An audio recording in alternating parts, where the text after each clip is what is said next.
Rasakan lembutnya kebaikan.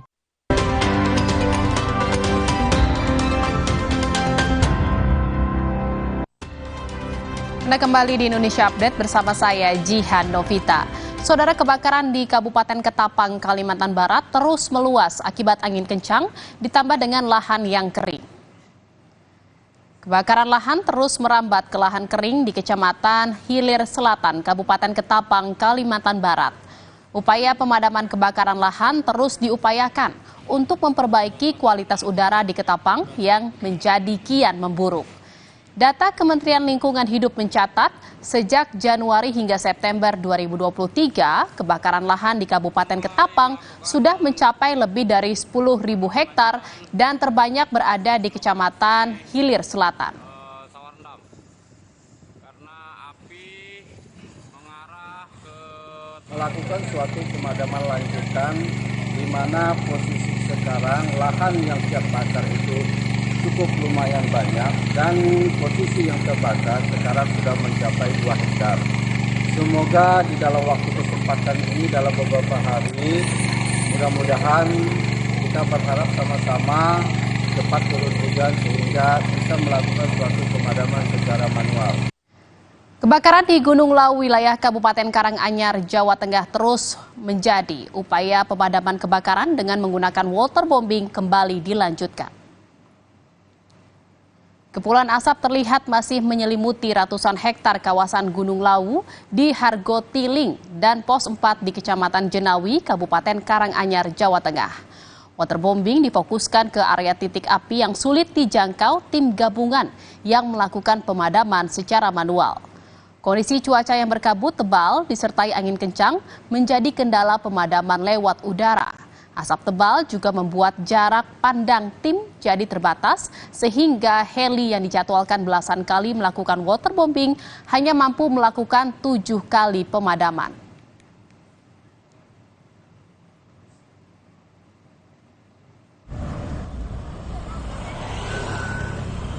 Sahabat-sahabat semuanya, meski sejumlah titik api besar yang membakar kawasan hutan Gunung Lawu di Ngawi, Jawa Timur mulai padam, namun titik api kecil masih terus bermunculan.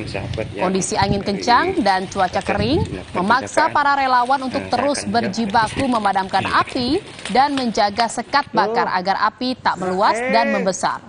Para sukarelawan yang kelelahan berharap segera turun hujan. Lakukan pemeliharaan. Ya, harapannya ya lekas turun hujan itu saja supaya api segera padam di Lawu. Emang berat ya Pak ini pemadamannya? Ya agak berat untuk relawan. Itu namanya pemadaman yang luar biasa. Selama ini sudah berhari-hari untuk pemadaman, ya semoga cepat mati. Dilakukan yaitu pemilahan untuk ranting kering itu disisihkan supaya tidak ikut terbakar. Saudara, demikian Indonesia Update hari ini. Sukseskan pemilu 2024 dan pastikan tetap di Kompas TV, independen, terpercaya. Akhir kata saya, Jihan Novita, pamit undur diri. Terima kasih. Sampai jumpa.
Ada penemuan uang 30 miliar itu di rumah klien Anda, Pak Syahrul. Uang apa itu?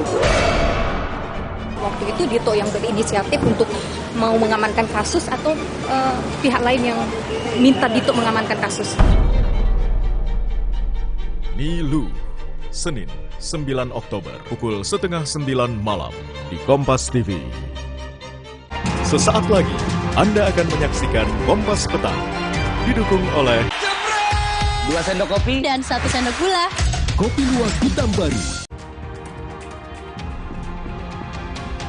1 dari 6 saksi yang telah diperiksa Polda Metro Jaya dalam dugaan pemerasan pimpinan KPK terhadap ex-Mentan Yassin Limpo adalah Kapolrestabes Semarang, Kombes Irwan Anwar.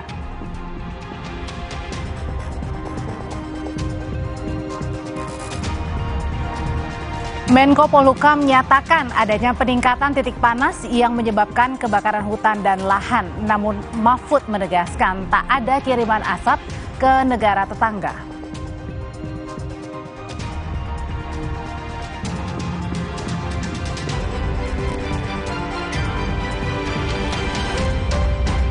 Israel dan Hamas saling serang di jalur Gaza. Total korban dari kedua belah pihak mencapai 1.100 jiwa.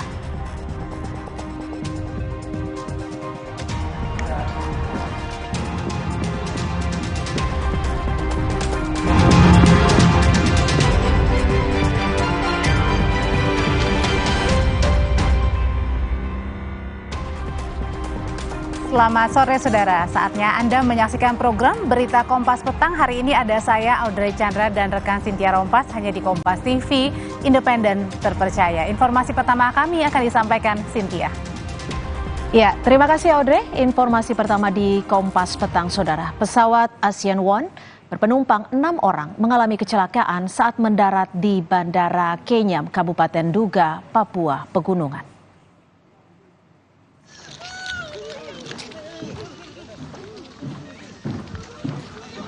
Yang depan tetap.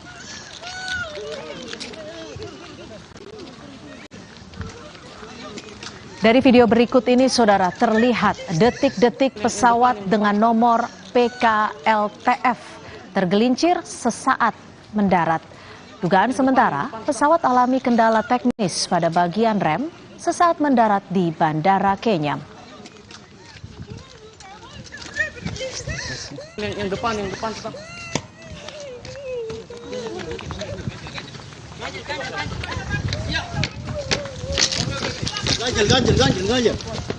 Tidak ada korban pada insiden ini setelah pilot, co-pilot, dan 6 penumpang bisa dievakuasi. Guna mengetahui pasti penyebab insiden ini, pilot dan co-pilot kini menjalani pemeriksaan polisi.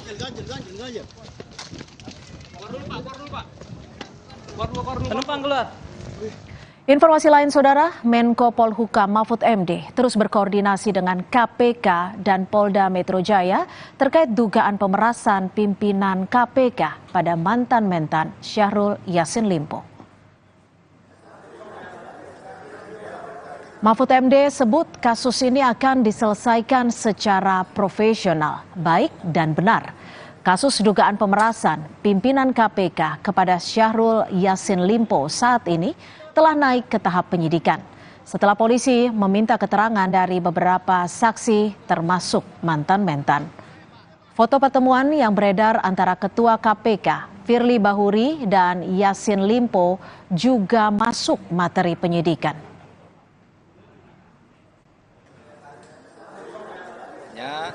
Sudah berkomunikasi dengan saya untuk diselesaikan dan dilalui secara profesional.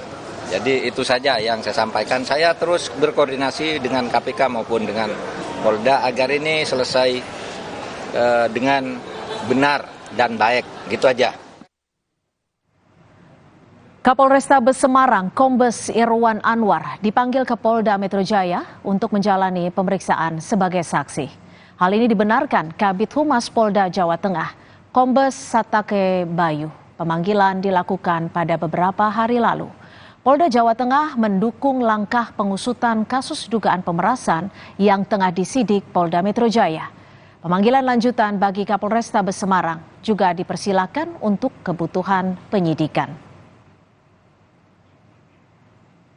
Aparat yang berwajib secara profesional dan saya kira sudah berjalan secara cukup profesional ya. Jadi biar ditangani dan supaya diingat rakyat mengawasi, sehingga kita harus benar-benar menjaga posisi aparat, kewibawaan aparat dalam penegakan hukum. Itu aja. Peneliti Posdem dan juga dosen hukum tata negara Universitas Andalas, Ferry Amsari, meminta Ketua KPK Firly Bahuri. Lagi kalau kita bicara standar etik ya, standar etiknya itu kalau pimpinan KPK menurut saya memang tinggi di atas yang lain ya. Mereka betul-betul harus menjaga marwah institusi. Nah, yang paling terbaik adalah mengundurkan diri. Nah, kalau publik mempertanyakan kenapa dia tidak mundur, ya pasti tidak ketemu. Sikap tegas dari Dewas lah yang perlu ditunjukkan. Kasus dugaan pemerasan Firly Bahuri terhadap Yassin Limpo sudah naik ke tahap penyidikan. Total 6 saksi sudah diperiksa polisi. Namun, kendati sudah masuk penyidikan, belum ada tersangka yang ditetapkan. Ketua KPK Firly Bahuri juga belum diperiksa penyidik. Tim Liputan, Kompas TV.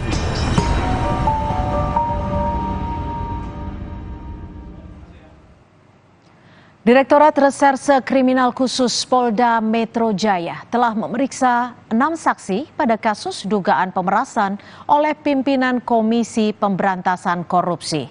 Polisi menggali keterangan saksi mulai 24 Agustus sampai 3 Oktober 2023. Antara lain, mantan Menteri Pertanian Syahrul Yassin Limpo yang sudah dimintai keterangan atau klarifikasi sebanyak 3 kali. 5 orang lainnya yang juga telah dimintai keterangan antara lain sopir dan ajudan Menteri Pertanian. Penjelasan itu disampaikan oleh Direktur Kriminal Khusus Polda Metro Jaya, Kombes Adi Syafri dalam konferensi pers 5 Oktober lalu. Ade menjelaskan perkara dugaan korupsi berupa pemerasan tersebut merupakan aduan masyarakat yang diterima pada 12 Agustus 2023. Pengusutan kasus dugaan korupsi di Kementerian Pertanian terus berjalan. Hari ini, Saudara, Direktur Alat dan Mesin Pertanian di Kementan Muhammad Hatta dipanggil penyidik KPK. Hatta diperiksa sebagai saksi dalam kasus dugaan korupsi oleh mantan Mentan Syahrul Yassin Limpo. Meski demikian, KPK belum secara resmi mengumumkan status hukum Syahrul Yassin Limpo.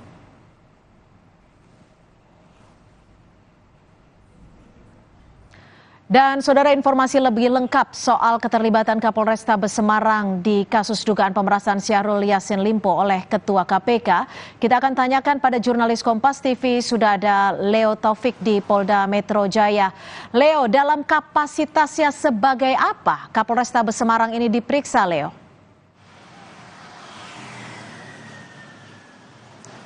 Ya, Cynthia dan saudara, memang dalam tahap penyelidikan ini Polda Metro Jaya telah memanggil setidaknya 6 saksi dalam kasus dugaan pemerasan oleh pimpinan KPK kepada Menteri Pertanian Syahrul Yassin Limpo. Salah satu saksi yang diperiksa adalah Kapolrestabes Semarang Kombes Irwan. Hal ini dikonfirmasi oleh Dirkrimsus Polda Metro Jaya Kombes Adi Syafri. Memang Kombes Ade ini belum merinci mengenai maksud pemeriksaan dan peran dari Kombes Irwan dalam dugaan kasus ini. Sementara Polda Jawa Tengah sendiri telah memberikan konfirmasi adanya pemeriksaan terhadap Kombes Irwan dalam dugaan kasus ini. Polda Jawa Tengah membenarkan adanya pemeriksaan terhadap Kombes Irwan, namun tidak mengetahui pemeriksaan terkait kasus apa dan hanya memberikan atau menyebutkan bahwa Irwan diperiksa untuk memberikan keterangan sebagai saksi. Polda Jawa Tengah juga mempersilahkan jika nantinya Polda Metro Jaya kembali akan memanggil Kombes Irwan dalam dugaan kasus pemerasan yang melibatkan pimpinan KPK. Berikut pernyataan dari Kabid Humas Polda Jawa Tengah Kombes Satake Bayu. Dalam hal ini Polda Metro untuk dimintai keterangan. Itu dipanggil kapan ya Pak? Beberapa hari yang lalu. Dalam minggu kemarin berarti. Ya. Nah, kalau soal keterkaitannya mungkin ya intinya dari Polda Metro. Kalau kita hanya membenarkan yang bersangkutan ada panggilan ke Polda Metro untuk dimintai keterangan sebagai saksi. Kita menghadapkan dari Polda ke Polda Metro kepada yang bersangkutan. Kalau pengaruh sih sementara belum ya. Sementara belum. Ya kalau yang bersangkutan ada pemeriksaan tambahan nanti atau misalnya apa, ya intinya Polda Jawa Tengah memang memberikan peluang itu, misalnya sudah intinya si Kapolres Tabes itu kan kalau ada panggilan terkait tentang hal itu dipersilahkan saja.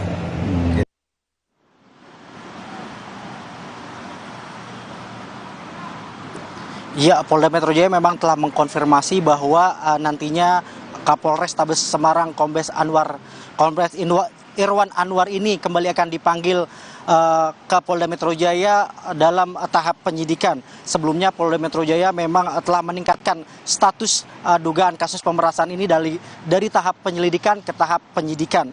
Sementara dugaan pidananya sendiri berupa pemerasan, penerimaan gratifikasi, hingga penerimaan hadiah terkait penanganan kasus di Kementerian Pertanian pada periode 2020 hingga 2023.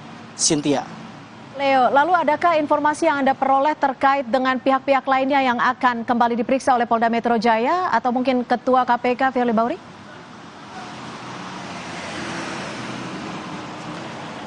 Ya, Cynthia dan saudara, memang hingga saat ini kami masih belum mendapatkan konfirmasi terkait pihak-pihak yang nantinya akan dipanggil dalam kasus penyidikan oleh Polda Metro Jaya sendiri. Memang sebelumnya Polda Metro Jaya telah meningkatkan status dari tahap penyelidikan ke tahap penyidikan, dan kami pun masih menunggu nantinya pihak-pihak mana saja yang akan diperiksa oleh Polda Metro Jaya. Cynthia. Baik, terima kasih Leo Taufik, jurnalis Kompas TV melaporkan langsung dari Polda Metro Jaya. Terima kasih Leo. Informasi lain, Saudara, Polda Metro Jaya menetapkan pengemudi Ferrari yang menabrak sejumlah kendaraan di kawasan Senayan, Kebayoran Baru, Jakarta Selatan sebagai tersangka.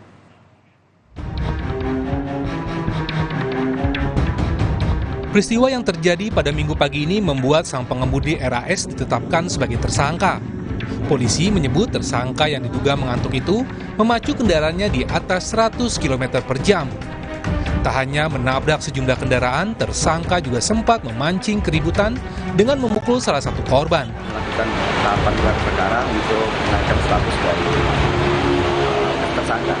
Ini untuk pasal yang dikenakan pasal 310 ayat 2, pengemudi kendaraan Ferrari itu dalam kondisi ngantuk dengan kecepatan 100 km per jam, karena kondisi ngantuk, jadi saat melakukan pengereman dengan kecepatan 100 km per jam tadi terjadi kecelakaan.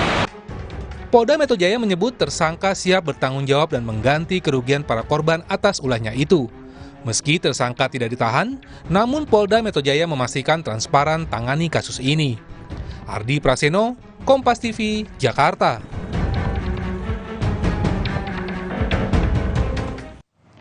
Saudara, militer Israel merilis rekaman serangan udara di sepanjang perbatasan Gaza yang mengarah ke infrastruktur kelompok Hamas.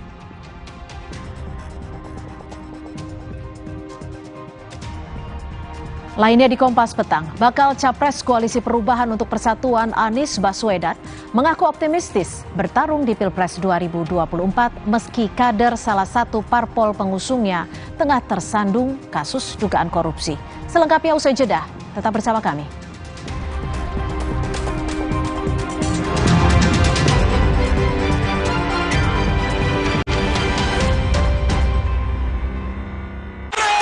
Dua sendok kopi dan 1 sendok gula. Kopi luwak hitam baru. Luwak hitam baru 21. 21. 21. 1. 2 sendok kopi dan 1 sendok gula. Bubuk kopi lebih kental. 21.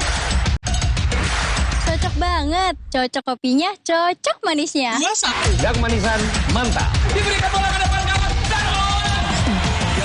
Manisan mantap. Kopi luwak hitam baru. Nggak enak? Iya, kayak ada manisnya. Le Mineral memang berbeda. Setiap tetesnya mengandung mineral esensial seimbang yang penting untuk tubuh dan juga membuat rasa airnya lebih segar. Le Mineral.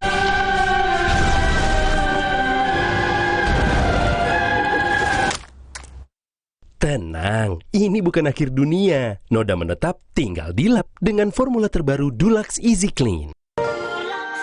Aku pikir semua air mineral itu sama. Le mineral itu beda. Le mineral memang berbeda. Setiap tetesnya mengandung mineral esensial seimbang yang penting untuk tubuh dan juga membuat rasa airnya lebih segar. Segernya. Le mineral. Jika anak demam, Bodrexin solusinya. Bodrexin demam sirup untuk anak usia 0 tahun ke atas. Baru Bodrexin demam forte untuk anak usia 6 tahun ke atas. Formula efektif bantu turunkan berbagai macam demam. Bodrexin demam cepat turunkan panas demam anak. Yuk, sarapan Energen sereal. Aku yang buat ya, Bu. Aku mau vanila. Aku mau yang coklat. Energen, sereal nomor 1 di Indonesia. Terbuat dari gandum Australia. Bernutrisi dan mengenyangkan. Kenyang. Oh. Aha, aku tahu. Ayah butuh sikat gigi Pepsodent baru yang dibeli ibu. Ini pasti lebih nyaman. Pepsodent Brilian? Sangat lembut dan nyaman. Nah, bener kan? Pepsodent Brilian, nyaman sikatnya, nyaman harganya. Demi mendapatkan sumber mata air terbaik, Le Mineral melakukan ratusan eksplorasi. Setiap tetesnya mengandung mineral esensial seimbang yang penting untuk tubuh, galon yang selalu baru, dan bebas BPA. Inilah komitmen Le Mineral. Madu TJ Sase, sehat berstamina. Banyak manfaatnya. Madu TJ Saset, enak sehatnya. Niatku madu TJ hitam pahit dengan kualitas madu TJ plus manfaat ekstra herbal. Niatku demi anakku. Niatku demi istriku. Madu TJ hitam pahit, niatku jaga kesehatan. Di tanganmu, botol plastik bekas bisa jadi baru lagi. Seperti tas, baju, hingga sepatu ini. Bersama Gerakan Ekonomi Sirkular Nasional Le Mineral, mari mulai kebiasaan baru memilah sampah plastik dari rumah, menyalurkan lewat aplikasi, pemulung, ataupun bank sampah. Sampah plastikmu memberi nilai tambah untukmu dan juga untuk mereka. Dengan langkah sederhana, pisahkan sampah sesuai jenisnya, sampah organik, plastik termasuk PET, kertas, dan kaleng, lalu salurkan. Sampah plastik yang terpilah bisa didaur ulang. Mulai kebiasaan baru dan buat botol plastik bekasmu jadi baru lagi.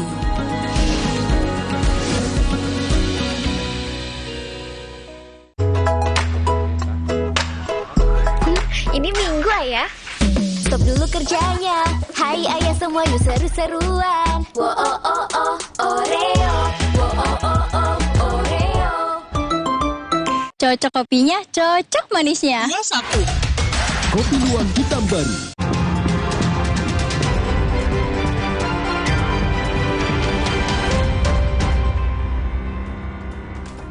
Saya Cynthia Rompas masih menemani Anda di Kompas Petang. Saudara, militer Israel merilis rekaman serangan udara di sepanjang perbatasan Gaza yang mengarah ke infrastruktur kelompok Hamas. Dalam video rilis, militer Israel melakukan ledakan di sejumlah infrastruktur milik kelompok Hamas Palestina di Jebalia di Gaza Utara yang diduga menjadi markas milik kelompok Hamas. Israel mengintensifkan pemboman di jalur Gaza hari Senin waktu setempat setelah menyatakan perang dan bersumpah untuk menghancurkan kantong wilayah kelompok Hamas.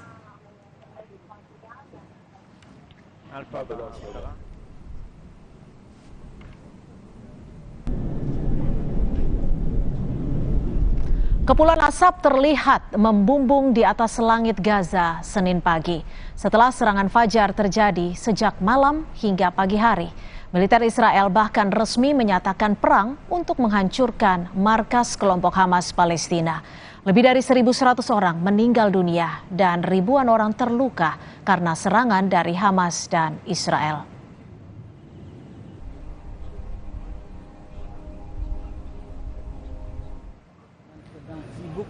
Membawa para korban yang baru saja terjadi gempuran dari jet-jet tempur Israel. Senin pukul 4 pagi waktu setempat, Rumah Sakit Indonesia di Gaza sibuk melayani korban serangan Israel. Ambulans sedang sibuk membawa para korban. Kondisi pagi hari sangat mencekam di Gaza. Sejak Senin subuh, Rumah Sakit Indonesia di Gaza sudah menangani 400 korban yang terluka dan 60 orang meninggal karena serangan bom militer Israel. Sementara 700 orang warga Israel meninggal akibat serangan dari kelompok Hamas. Akibat serangan Israel dan Hamas di jalur Gaza, total korban dari kedua belah pihak mencapai 1.100 jiwa. Ambulans sedang sibuk membawa para korban yang baru saja terjadi. Rilis resmi Kementerian Luar Negeri Republik Indonesia sejauh ini terkait situasi di Gaza antara lain hingga saat ini tidak ada WNI yang menjadi korban. Pemerintah Indonesia melalui KBRI Aman, KBRI Kairo, dan KBRI Lebanon terus memantau situasi terakhir WNI dan berkoordinasi dengan simpul-simpul WNI di Gaza.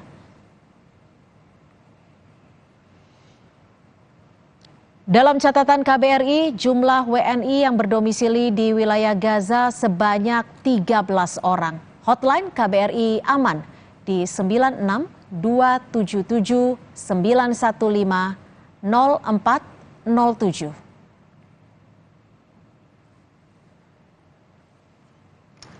Soal saling serang Israel dan Hamas di jalur Gaza, kita terhubung dengan Ari Afriansyah, dosen hukum internasional Universitas Indonesia.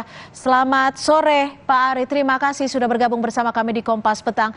Menurut perspektif Anda, apa sebenarnya yang menjadi pemicu serangan baik dari Hamas dan juga Israel, Pak Ari? Ya, seperti yang kita ketahui bahwa di Palestina dan juga Israel ini memang masih dalam kondisi perang ya, artinya meskipun sebelumnya kita tidak mendengar adanya saling serang, tapi sesungguhnya ketika sejak dulu ya memang keadaan antara Israel dengan Palestina ini dalam keadaan perang ya. Jadi perang itu kan terkadang ada intensitasnya tinggi, kadang intensitasnya rendah begitu ya.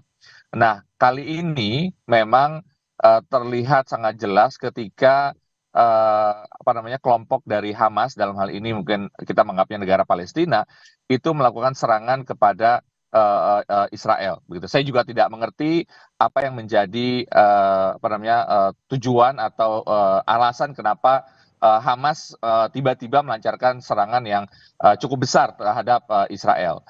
Namun demikian seperti yang terlihat kemudian ada tindakan balasan dari Israel yang memang ini kemudian diberikan sesuai dengan hukum internasional melakukan tindakan balasan dalam perang. Tapi yang perlu kita perhatikan adalah apakah kemudian tindakan balasan dari Israel ini itu proporsional atau tidak, diskriminatif atau tidak. Nah ini yang perlu dilihat oleh semua pihak supaya tidak saling melanggar hukum perang dalam hukum internasional. Demikian, Mbak. Tapi kalau dilihat dari catatan konflik dari kedua belah pihak ini, Anda melihatnya sejauh mana nih? Ya, seperti yang saya sampaikan, memang keadaan atau situasi perang di antara Israel dengan Palestina ini masih tetap berlangsung dalam artian konsep perdamaian dua negara saling berdampingan ini masih tetap diusahakan. Sehingga ketika kita berniat atau kita mengharapkan adanya perdamaian di antara keduanya, ya kita akan sangat menjadi pesimis begitu ya ketika serangan ini terjadi. Saya juga pribadi kaget begitu ketika Palestina atau Hamas melancarkan serangan kepada Israel, Mbak. Pak Ari, kalau pemerintah kita sejauh ini bagaimana baiknya untuk memantau kondisi WNI khususnya yang ada di Gaza dalam eskalasi serangan? Ya. Adalah tugas buat pemerintah Indonesia sebagai negara yang memiliki kedaulatan untuk melindungi warga negaranya dimanapun, termasuk dalam hal ini di wilayah Palestina ataupun di wilayah Israel. Kita tentu mungkin akan sedikit terbatas bagi apabila ada warga negara Indonesia yang ada di Israel, karena kita tidak memiliki hubungan diplomatik dengan Israel. Dan saya rasa pemerintah Indonesia akan selalu berkoordinasi, apalagi kita sudah memiliki hubungan diplomatik dengan Palestina. Semoga tidak ada warga negara Indonesia yang harus menjadi korban dalam situasi seperti ini, Mbak.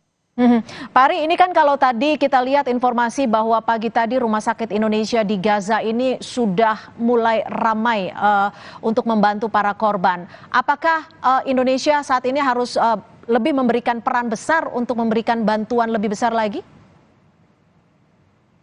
Ya, sebagai negara sahabat dari Palestina, saya rasa sudah merupakan konsekuensi ya kita sebagai negara sahabat Palestina untuk memberikan bantuan kepada negara sahabat kita yang sedang mengalami peperangan seperti ini. Tapi kemudian ya tadi menjadi prioritas adalah keberadaan dari warga negara Indonesia supaya tidak menjadi korban. Dan Indonesia sudah merupakan kebijakan luar negerinya, sekali lagi mengakui Palestina sebagai negara, dan kalau memang kita mendukung perjuangan Palestina, pasti Indonesia akan memberikan bantuan kepada Palestina semaksimal mungkin untuk paling tidak mempertahankan negaranya sebagai negara yang berdaulat. Oke, Pak Ari, kalau Anda melihatnya dari eskalasi saling serang ini akan bertambah lebih besarkah, lebih masifkah, atau seperti apa ini Pak Ari? Mengingat kemampuan Palestina, Mbak, dibandingkan dengan kemampuan Israel, ya saya rasa ini pendapat pribadi ya. Artinya saya rasa konflik ini, maksudnya saling serang ini akan berlangsung sebentar, karena kemampuan Palestina sangat-sangat di bawah jauh Israel. Seperti yang diberitakan, korban dari Palestina sudah ribuan. Sedang kalau misalnya kalau kita hitung korban dari Israel mungkin tidak sampai ribuan.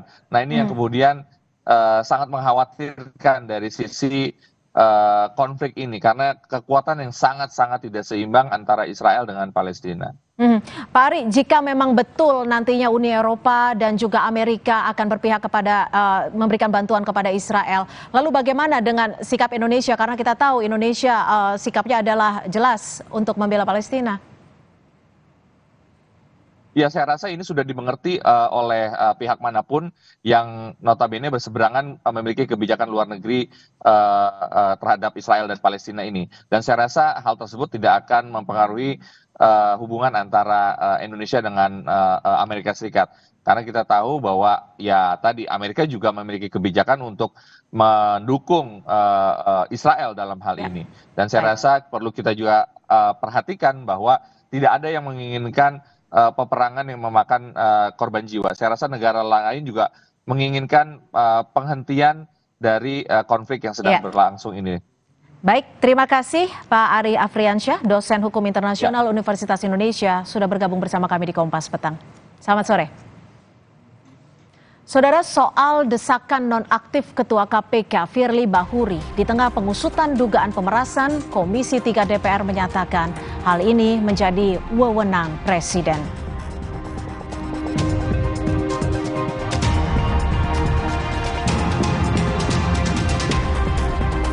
Lainnya di Kompas Petang, Saudara, bakal capres Koalisi Perubahan untuk Persatuan Anies Baswedan mengaku optimistis bertarung di Pilpres 2024 meski kader salah satu parpol pengusungnya tengah tersandung kasus dugaan korupsi.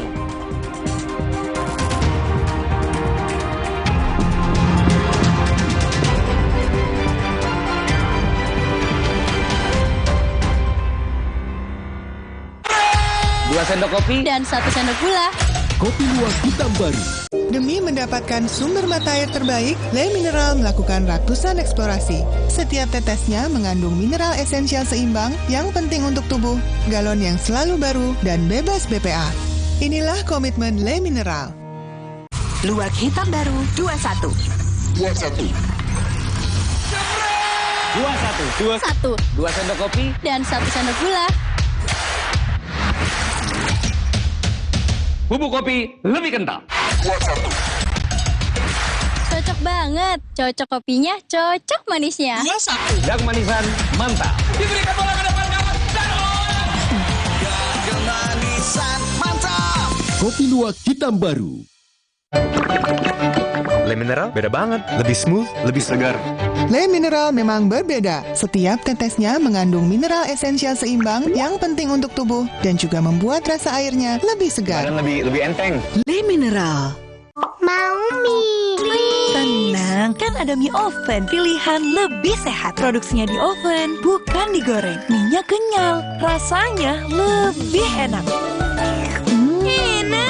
Mie oven, sehat, enak lagi. Yuk, sarapan Energen sereal. Aku yang buat ya, Bu. Aku mau vanila. Aku mau yang coklat. Energen, sereal nomor 1 di Indonesia. Terbuat dari gandum Australia, bernutrisi dan mengenyangkan. Enak. Kenyang. Aku pikir semua air mineral itu sama. Le Mineral itu beda. Le Mineral memang berbeda. Setiap tetesnya mengandung mineral esensial seimbang yang penting untuk tubuh dan juga membuat rasa airnya lebih segar. Segernya. Le Mineral. Terus, enaknya terus. Manis asam, cuy. Manis asam, cuy. Manis asam, cuy. Oleh terus. Gak nempel di gigi. Slay, oleh.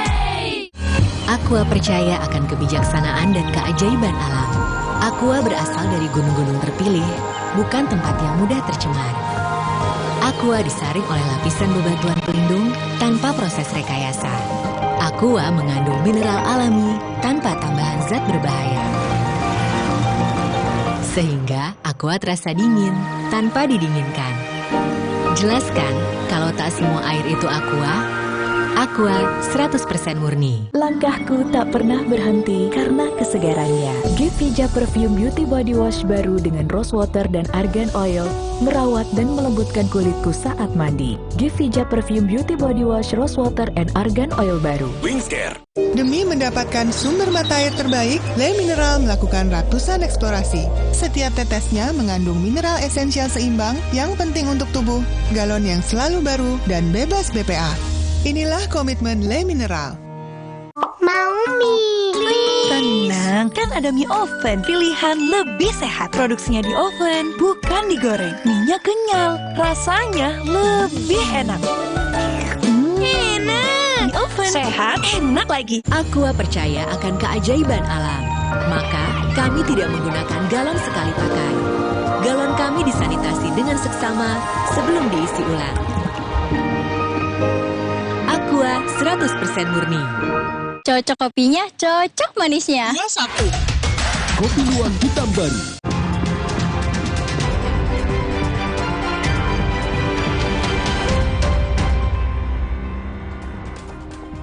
Saya Cynthia Rompas masih menemani Anda di Kompas Petang. Saudara, seorang pelajar tewas terlindas bus saat akan pergi ke sekolah di Durensawit, Jakarta Timur.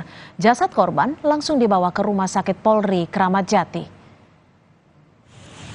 Kecelakaan berawal saat korban yang mengendarai sepeda motornya mengalami kecelakaan dengan pengendara motor lainnya di kawasan Raden Inten, Durensawit.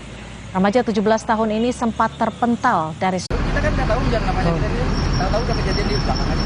Oh, itu anak nabrak motor dulu, baru jatuh. Jatuhnya ke tengah gitu. Berarti mobil duluan baru motor ya? Motor dulu baru mobil. Oh. Seorang siswa kelas 9 SMP di Cengkareng, Jakarta Barat tewas terjatuh dari lantai 3 sekolah. Kondisi korban sudah tergeletak saat ditemukan warga. Korban jatuh di area belakang sekolah yang merupakan permukiman warga dan kerap menjadi tempat bolos para pelajar.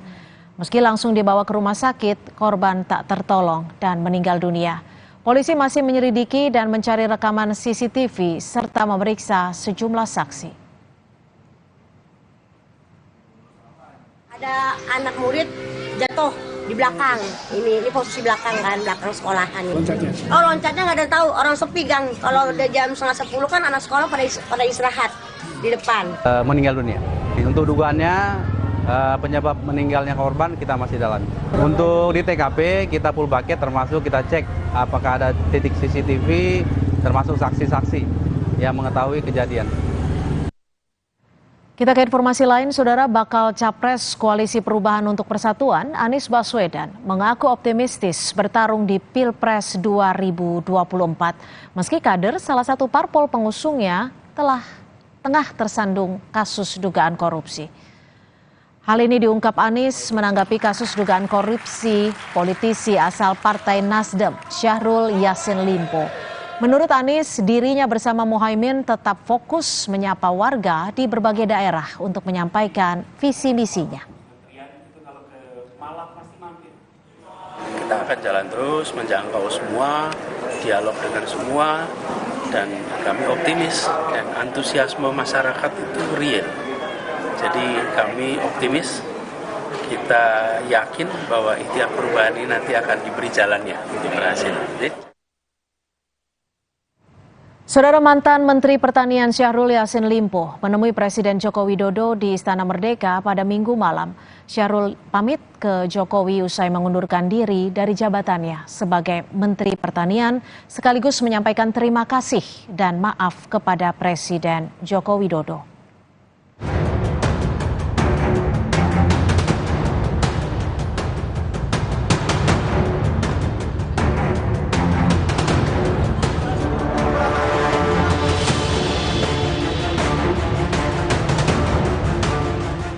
Syahrul Yassin Limpo pamit ke Presiden Jokowi usai mengundurkan diri dari jabatannya sebagai Menteri Pertanian. Syahrul Yassin Limpo Minggu malam kemarin menemui Presiden Joko Widodo dan Menteri Sekretaris Negara Pratikno di Istana Merdeka, Jakarta. Ia tiba di istana sekitar pukul 6:30 malam dan langsung masuk ke istana melewati pintu Bali atau akses VVIP. Dalam keterangan tertulisnya, Syahrul Yassin Limpo mengucapkan terima kasih sekaligus pamit kepada Presiden Jokowi. Menyampaikan terima kasih sekaligus pamit pada Pak Presiden karena tidak dapat membantu beliau sampai akhir masa jabatannya.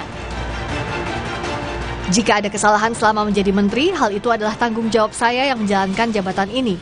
Tentang proses hukum yang sedang berjalan ini, saya sampaikan bahwa saya akan menghadapi hal tersebut secara kooperatif dan dengan penghormatan terhadap hukum yang berlaku, ujar Syahrul Yassin Limpo. Ex-mentan Syahrul Yassin Limpo sempat dikabarkan hilang kontak setelah KPK menggeledah rumahnya dalam kasus dugaan korupsi di Kementerian Pertanian. KPK menyita uang dalam pecahan dolar Amerika Serikat dan Singapura senilai 30 miliar rupiah. Namun hingga kini KPK belum juga mengumumkan tersangka kasus itu. Tim Liputan Kompas TV.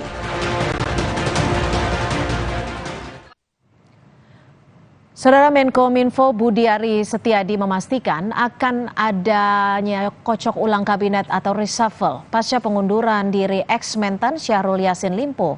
Terkait waktunya, sepenuhnya Presiden sebagai pemilik hak prerogatif. Budi bilang belum dapat bocoran soal reshuffle setelah Syahrul Yassin Limpo mengundurkan diri. Namun dengan kosongnya jabatan definitif Menteri Pertanian, ia memastikan Presiden akan melakukan perombakan kabinet.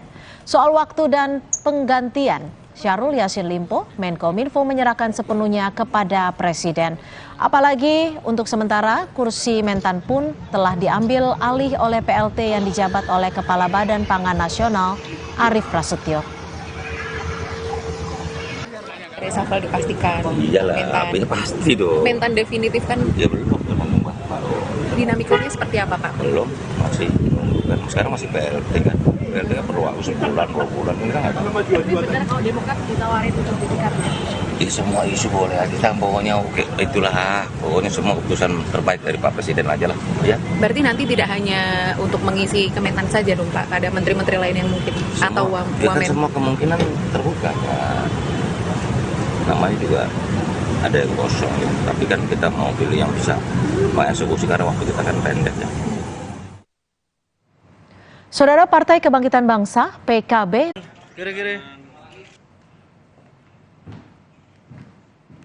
untuk menonaktifkan Saudara Edward Tanur dari seluruh tugasnya di semua komisi. Jadi dia kita tarik dari komisi biar dia non komisi untuk menyelesaikan persoalan yang menimpa anaknya ini, karena kami sangat prihatin terjadi hal semacam itu dan kami berharap hati kami itu ada di korban. Saudara, informasi lainnya di Kompas Petang akan disampaikan rekan saya Audrey Chandra. Terima kasih Cynthia. Saudara, soal desakan nonaktif Ketua KPK Firly Bahuri di tengah pengusutan dugaan pemerasan, Komisi 3 DPR menyatakan hal ini jadi wewenang Presiden.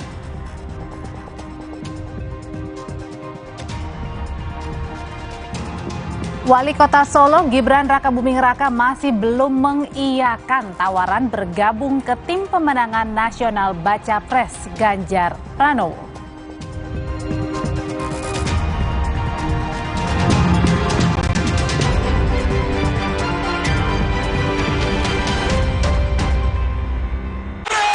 Dua sendok kopi dan 1 sendok gula. Kopi luwak hitam baru. Demi mendapatkan sumber mata air terbaik, Le Mineral melakukan ratusan eksplorasi. Setiap tetesnya mengandung mineral esensial seimbang yang penting untuk tubuh, galon yang selalu baru, dan bebas BPA. Inilah komitmen Le Mineral. Prenagen kaya akan protein, omega 3, dan kalsium. Penting untuk pembentukan organ tubuh bayi. Minum selama hamil 9 bulan. Prenagen.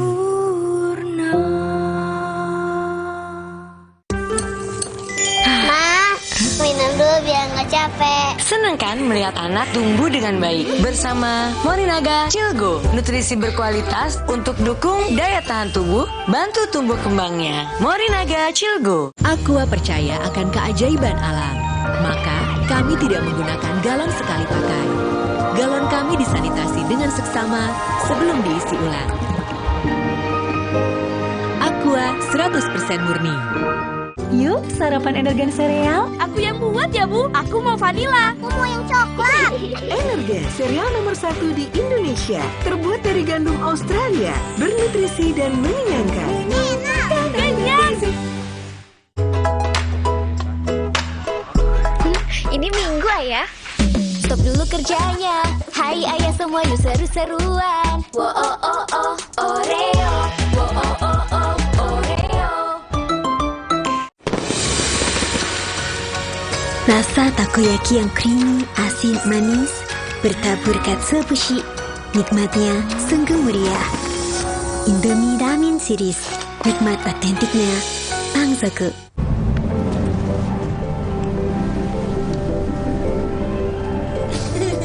Rasakan kelembutan coklat dipadukan dengan kebaikan susu. Cadbury Dairy Milk, rasakan lembutnya kebaikan. Le Mineral beda banget, lebih smooth, lebih segar. Le Mineral memang berbeda. Setiap tetesnya mengandung mineral esensial seimbang yang penting untuk tubuh dan juga membuat rasa airnya lebih segar. Dan lebih enteng. Le Mineral. Selamat datang, silakan. Hah? Emangnya ada waktu buat sakit kepala? Panadol Extra, cepat redakan sakit kepala dan nyeri yang mengganggu. Panadol Extra, cepat redakan sakit kepala, dapat diminum sebelum makan.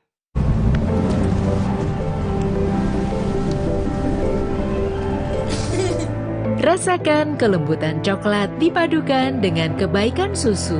Cadbury Dairy Milk, rasakan lembutnya kebaikan. Demi mendapatkan sumber mata air terbaik, Le Mineral melakukan ratusan eksplorasi. Setiap tetesnya mengandung mineral esensial seimbang yang penting untuk tubuh, galon yang selalu baru, dan bebas BPA. Inilah komitmen Le Mineral. Ini Minggu, Ayah. Stop dulu kerjanya. Hai ayah semua, yuk seru-seruan. Wo oh oh oh Oreo. Wo oh oh oh Oreo. Oh. Aha, aku tahu. Ayah butuh sikat gigi Pepsodent baru yang dibeli ibu. Ini pasti lebih nyaman. Pepsodent Brilian? Sangat lembut dan nyaman. Nah, bener kan? Pepsodent Brilian, nyaman sikatnya, nyaman harganya. Luwak hitam baru 21. 21. 2 sendok kopi dan 1 sendok gula. Bubuk kopi lebih kental. Cocok banget. Cocok kopinya, cocok manisnya. Yang manisan mantap. Diberikan bola ke depan kawan. Manisan mantap. Kopi luwak hitam baru. Cocok kopinya, cocok manisnya. Kopi luwak hitam baru.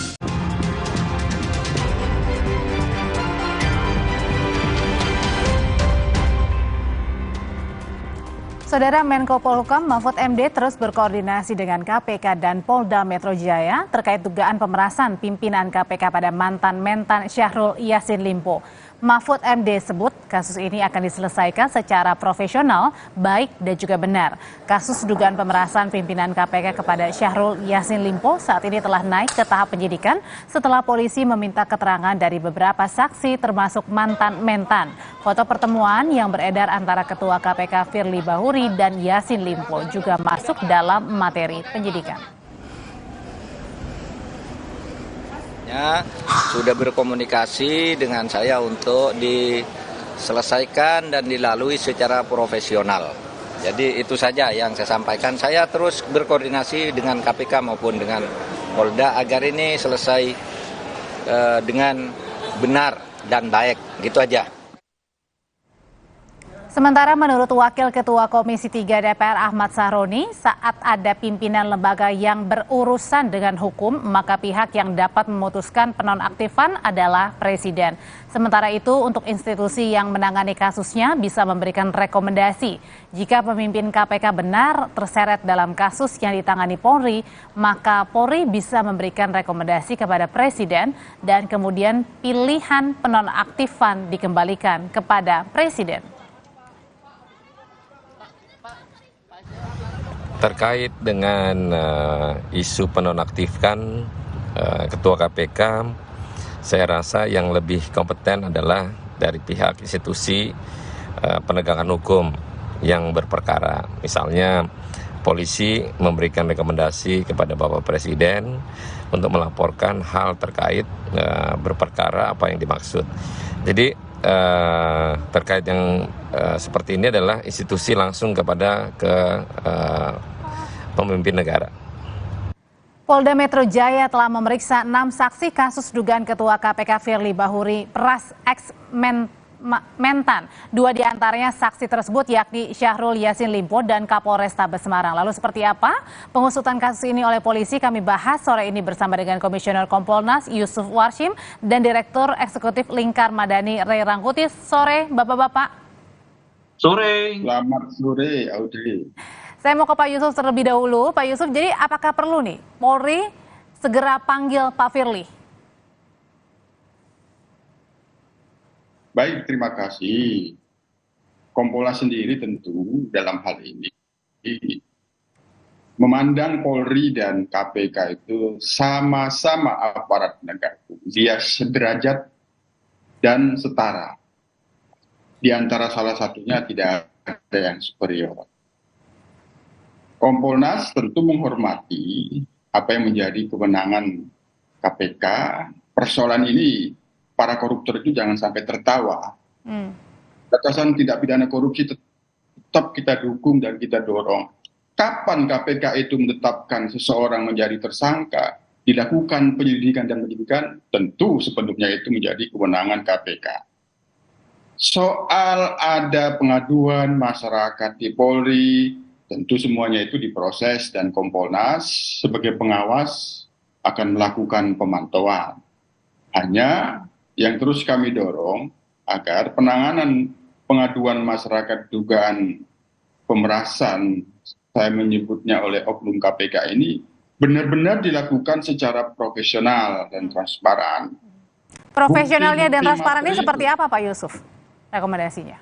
Ya bukti-bukti materialnya benar-benar kuat, cermat, hati-hati. Kalau memang tidak penuh dan tidak lengkap ya terus dicari. Tidak ada pemaksaan bukti-bukti yang tidak dimaksud bukti material. Tapi sepenuhnya itu dalam kewenangan penyidik. Penyidik sendiri independen dan tidak bisa diintervensi. Namun sekali lagi Polri sendiri kan hierarkis. Itu kan Polda Metro Jaya. Kalau memandang kesetaraan dan kesederajatan Polri dan KPK, ya hemat saya sih mestinya itu di Bareskrim ya, atau setidaknya ada supervisi Bareskrim lah terkait dengan penanganan itu agar benar-benar profesional, agar benar-benar sekali lagi profesional, bukti-bukti materialnya benar-benar kuat. Kalau memang itu telah ditingkatkan menjadi penyidikan dan tidak tertutup, termasuk dengan bukti foto ya, koordinasi. Ya, koordinasi dan sinergi itu perlu, kan Pak Menko sudah melakukan itu, agar semuanya itu tidak ada hambatan-hambatan. Kalau itu bisa dikoordinasikan. Oke. Itu Oke, baik, saya ke Bang Rey. Bang Rey, seberapa yakin nih bahwa profesionalitas dari Polri ini bisa kemudian benar-benar terlihat pada saat penanganan ini? Katanya tadi kan Pak Yusuf bilang ini sama-sama setara, KPK dan juga Polri. Iya, kita tunggu dalam 1 minggu inilah ya. Karena kedua-duanya kan sudah dalam proses penyidikan ya. Baik yang ditangani oleh KPK maupun yang ditangani oleh kepolisian gitu. Tunggu ini, saya kira kalau dalam 1 minggu ini belum ada juga yang disebut sebagai tersangka dalam peristiwa ini kan ada 2 peristiwa ya. Satu peristiwa yang berhubungan dengan suap, korupsi macam-macam, dan satunya lagi yang berhubungan dengan dugaan adanya penyuapan dan seterusnya itu gitu. Nah kita tinggal lihat dalam 1 minggu ini, kalau nggak ada progresnya begini-begini aja, ya tentu wajar kalau kita sentil presiden. Bang Rey, bagaimana 2 lembaga di dalam ranah presiden kok sama-sama seperti terhenti itu di dalam proses penyidikan, nggak ada yang berani menetapkan satu pun ya sebagai tersangka dan seterusnya gitu. Bang Rey, tapi perlu nggak sih dinonaktifkan sementara misalnya pimpinan KPK yang diduga memeras dan juga ada keterlibatan salah satunya Kapolrestabes Semarang yang beberapa waktu lalu juga diperiksa sebagai saksi? Iya, saya kira kalau pendekatannya struktural hukum pasti ada orang mengatakan belum gitu. Itu pendekatan sih. Tapi saya kira Pak Firly bisa juga berkaca dari Syahrul Yassin Limpo ya. Beliau kan juga belum ditetapkan sebagai tersangka. Tapi karena rumahnya sudah digeledah gitu ya dan sebagainya, beliau dengan inisiatif sendiri menyatakan mundur dari dari jabatan menteri. Nah, kalau Pak Firly harga dirinya istilahnya gitu. Jadi maksudnya moralitasnya, etik. Bang Rey merekomendasikan untuk mundur gitu? Iya, itu maksud saya. Kalau Pak Firly moralitasnya, etiknya, apalagi beliau di KPK itu ya standar moralnya lebih tinggi atau sama dengan SEL, ya beliau sendiri yang menyatakan mundur karena posisinya kan ini sama-sama sudah dalam proses penyidikan gitu. Baik yang terkait dengan dugaan adanya suap yang melibatkan Pak Firly maupun terkait dengan adanya suap dan korupsi yang melibatkan SEL gitu. Itu sama-sama. Nah, tinggal sekarang kita lihat moralitas keduanya seperti apa. Apakah satunya tetap bertahan sebagai pejabat negara, satunya udah menyatakan mundur dan mau fokus di dalam proses hukum yang sedang menimpanya gitu. Pak Yusuf, ini kan beberapa saksi saat ini sedang menjalani pemeriksaan. Salah satunya ada Kapolrestabes Semarang. Apa rekomendasi yang bisa diberikan Kompolnas mengenai Kapolrestabes Semarang yang diperiksa sebagai saksi dugaan pemerasan pimpinan KPK ini? Kami sendiri sampai saat ini terus meminta informasi, klarifikasi soal benar atau tidaknya sudah ditingkatkan ke tahap penyidikan. Kalau sudah ditingkatkan ke tahap penyidikan kan berarti unsur pidananya sudah ada, tinggal dicari siapa pelakunya. Ini yang sedang kami terus lakukan pemantauan. Kalau ada pihak-pihak yang itu dimintai keterangan, katakanlah itu setingkat pimpinan Kapolrestabes, tentu kami juga berkoordinasi dengan Divisi Propam Polri. Karena kan itu yang dianggap Kapolrestabes Semarang itu kan perwira menengah paling tinggi, berpangkat komisaris besar. Tentu pendekatan-pendekatan secara etik perlu dikelirkan dulu lah gitu. Kok tiba-tiba dipanggil sebagai saksi. Nah, di sini kita lihat profesionalismenya harus benar-benar kuat, sehingga ketika sudah dinaikkan ke tingkat penyidikan, ya berarti nanti jangan sampai tiba-tiba dihentikan, walaupun itu secara hukum penghentian penyidikan itu. Berarti ujian juga ya bagi Polri ya? Ini Pak Yusuf. Ya, ini yang tidak kita inginkan. Ini yang tidak kita inginkan, profesional dan tuntas. Kalau memang bukti materialnya tidak cukup, ternyata itu persoalan etik, ya KPK sendiri punya dewan pengawas yang kewenangannya sangat kuat untuk memastikan seseorang itu bisa diberhentikan atau tidak di pimpinan KPK itu sudah kuat. Tapi itu wilayah KPK tidak ingin kita campuri. Yang penting bagi Kompolnas, kami ingin memastikan bahwa penanganan pengaduan masyarakat yang sekarang ini, informasi sementara sudah disampaikan itu penyidikan, ini harus benar-benar kuat, jangan sampai tersangkanya tidak ada. Itu yang pasti, Mbak Audrey. Oke, tapi masalahnya gini, Pak Yusuf dan juga Bang Rey gitu ya. Dewas kan sudah berhari-hari belum kita dapatkan statementnya nih. Padahal pimpinan KPK Pak Firly ini sudah beberapa kali kemudian tersangkut dengan kasus untuk menemui begitu ya yang pihak berperkara. Nah ini gimana seharusnya Dewas bersikap, Bang Rey?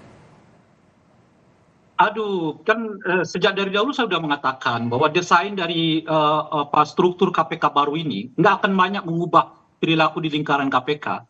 Pembentukan Dewas itu saya sudah juga mengatakan berulang kali, ujung-ujungnya hanya akan lebih banyak membenarkan tindakan KPK dibandingkan sebaliknya gitu.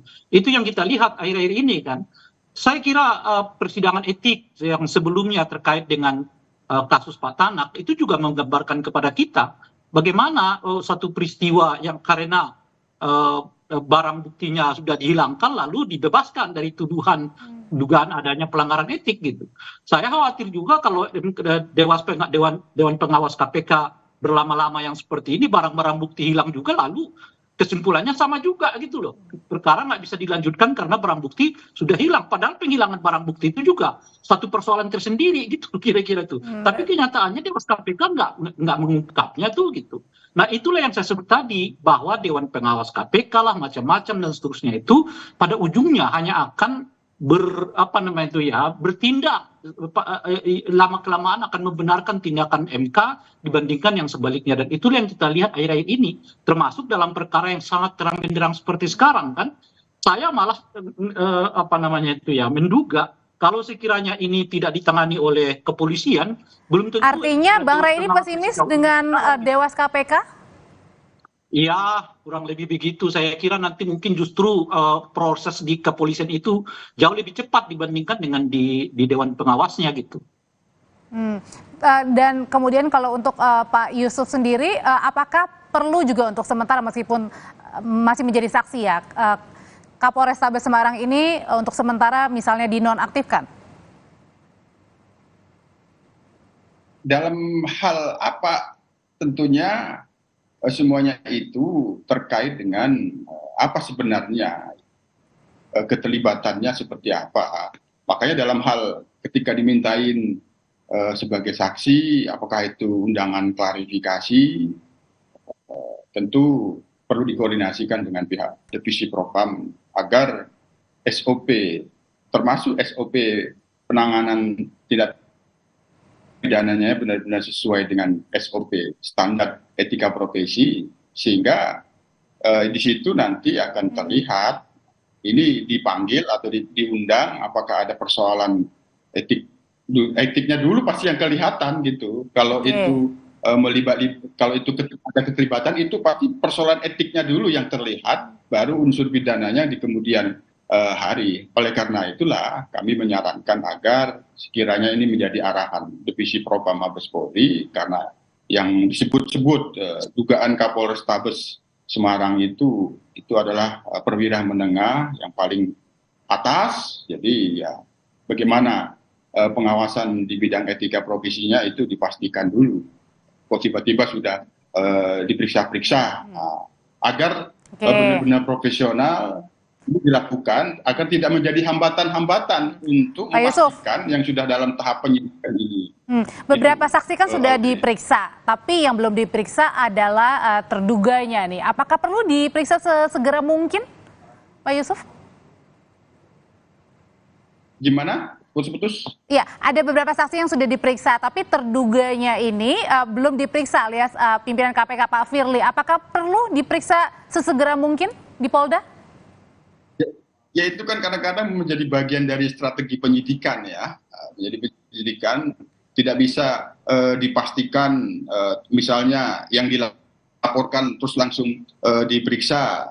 Semuanya itu tergantung bukti-bukti material yang sudah dikumpulkan oleh penyidik, yang pasti sekarang sudah disampaikan, direkomendasikan dalam gelar perkara naik sidik, maka bukti-bukti materialnya ini harus mendukung ketika yang ingin dijadikan seseorang yang patut diduga sebagai tersangka itu akan diperiksa, tentu didukung oleh bukti-bukti material. Kapan, besok, itu semuanya sepenuhnya dalam kewenangan penyidik, Audrey. Kompolnas yang perlu dalam hal ini SOP-nya itu harus betul-betul terpenuhi gitu. Itu menjadikan profesi mohon maaf ya. Di luar hukum dalam kasus ini benar-benar terjaga gitu. Ya. Faktor Kita dengarkan dulu apa, gitu. Pak Yusuf, coba Bang Rey.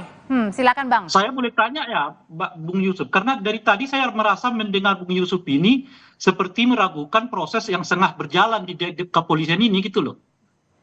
Ini makanya saya tanya sekarang, karena notasinya terdengar ini seperti Bung Yusuf meragukan proses yang terjadi di kepolisian ini gitu. Ragu ini maksudnya jadinya nggak transparan gitu? Bukan, lebih pada aspek kayaknya bacaan saya dari pernyataan Bung Yusuf itu, polisi ini seperti tidak kuat nih barang bukti gitu loh, masuk ke tahap penyidikan itu gitu. Benar nggak ya dugaan saya itu, Bung Yusuf? Itulah menjadi tanggung jawab Kompolnas sebagai pengawas fungsional. Kami ingin memastikan penanganan kasus itu harus profesional.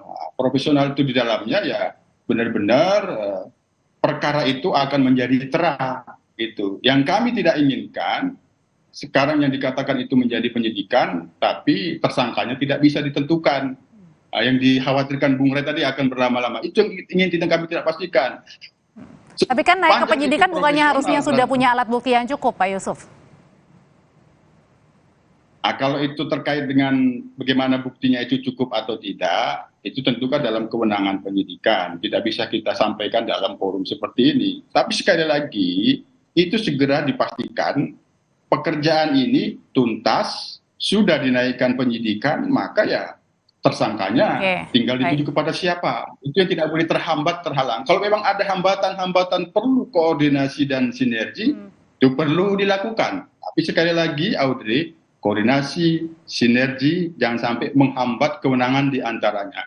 Kasus korupsi yang ada di KPK berjalan, yang di sini tetap berjalan. Karena ada duga ya yang harus dibedakan ya dan harus diusut. Saya kembali ke Bang Rey. Bang Rey, ini kan terduganya Pak Firly ini membantah ya bahwa terlibat, kemudian foto-fotonya itu juga bukan pada saat pengusutan kasus, dan bahkan kabarnya juga sesaat lagi Pak Firly juga akan mengadakan konferensi pers. Apa yang dibaca dari tindakan yang dilakukan Pak Firly ini, Bang Rey? Iya, biasalah. Semua orang juga akan mengatakan hal-hal yang berbalik dari apa yang sedang disangkakan gitu ya. Bahwa foto itu sudah dibuat sejak bulan Mei, sementara kasusnya baru dilakukan proses penyelidikan di awal Januari gitu. Itu saya kira kalau udah sampai ke penyidikan, kepolisian juga nggak akan semena-mena itu melakukannya gitu ya. Artinya ya tinggal uji aja foto itu benar nggak di bulan Mei gitu ya. Kemudian kasus itu benar nggak dimulai sejak awal Januari, proses penyelidikannya dan seterusnya itu gitu. Itu soal cross check aja sih sebenarnya, itu persoalan yang sangat mudah diungkap oleh kepolisian ya gitu. Sehingga kalau betul apa yang disebutkan oleh Pak Firly itu, ya tentu ke proses penyidikan itu juga menurut saya ya tidak bisa secepat seperti sekarang kan. Ini kan cepat sekali tuh dari penyidikan prosesnya gitu. Nah, oleh karena itu ya kita biarkan saja apapun yang mau disampaikan oleh Pak Firly, dan tentu saja penyampaian itu ya akan dibuktikan nanti oleh pihak kepolisian apakah itu benar apa tidak. Soal foto misalnya itu bulan Mei bahwa terjadi di tempat umum, yang gini-ginian sih mau di tempat umum mau di tempat sepi bisa aja gitu, itu nggak ada masalah gitu. Ya kita soal bisik-bisik aja di tempat umum juga, kalau bisik-bisik kan kejadian juga gitu. Ujian untuk pengungkapan kasus dugaan pemerasan pimpinan KPK kepada mantan-mentan ini harus diusut secara profesional, itu kata Menko Polhukam Mahfud MD. Terima kasih Bang Rey Rangkuti, terima kasih Pak Yusuf Warsim, sehat selalu semuanya. Setelah ini saudara, kami kembali dengan informasi dari 10 hari lagi pendaftaran Pilpres. Namun hingga kini belum ada tanda-tanda bakal capres baik Ganjar Pranowo maupun juga Prabowo Subianto yang mengumumkan. bakal calon wakil presiden pilihan masing-masing. Pertanyaannya, apakah saling intip hingga menit akhir pendaftaran jadi strategi keduanya? Kita bahas di Dialog Kompas Petang sesaat lagi.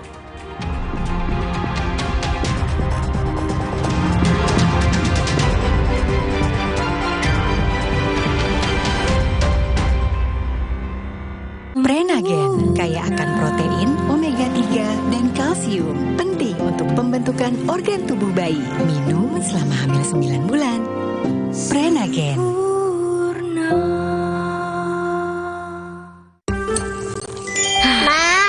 Minum dulu biar nggak capek. Senang kan melihat anak tumbuh dengan baik bersama Morinaga Cilgo, nutrisi berkualitas untuk dukung daya tahan tubuh, bantu tumbuh kembangnya. Morinaga Cilgo. Aku pikir semua air mineral itu sama. Le mineral itu beda. Le mineral memang berbeda. Setiap tetesnya mengandung mineral esensial seimbang yang penting untuk tubuh dan juga membuat rasa airnya lebih segar. Segernya. Le mineral.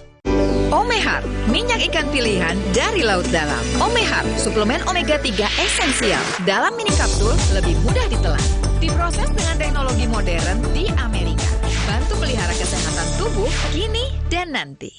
Pak, ada kurma? Yakin cari kurma, Bu? Kan bukan Ramadan. Sari kurma Arab, yakin ada di Sari Kurma TJ. Baik diminum kapan aja. Dipanen di Arab, dikemas di Indonesia. Sari Kurma TJ, enak, halal, yakin. Luwak hitam baru 21. 21. 2 sendok kopi dan 1 sendok gula. Bubuk kopi lebih kental. 21. Cocok banget. Cocok kopinya, cocok manisnya. 21. Yang manisan mantap. Diberikan bola ke depan kawan. Yang manisan mantap. Kopi luwak hitam baru. Aqua percaya akan keajaiban alam, maka kami tidak menggunakan galon sekali pakai. Galon kami disanitasi dengan seksama sebelum diisi ulang. Aqua 100% murni. Baru isi perut, udah kosong lagi. Dikit-dikit, lapar. Barusan jajan, tapi masih lapar. Dikit-dikit, lapar. Sari gandum dengan gandum utuh dan krim coklat lezat bikin kenyang lebih lama. Sari gandum, seenak itu, sekenyang itu. Selamat datang, silakan. Hah? Emangnya ada waktu buat sakit kepala? Panadol Extra, cepat redakan sakit kepala dan nyeri yang mengganggu. Panadol Extra, cepat redakan sakit kepala, dapat diminum sebelum makan. Nggak enak? Iya, kayak aroma manisnya. Le mineral memang berbeda.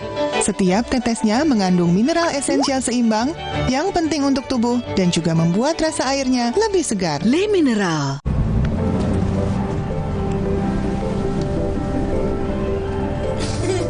Rasakan kelembutan coklat dipadukan dengan kebaikan susu.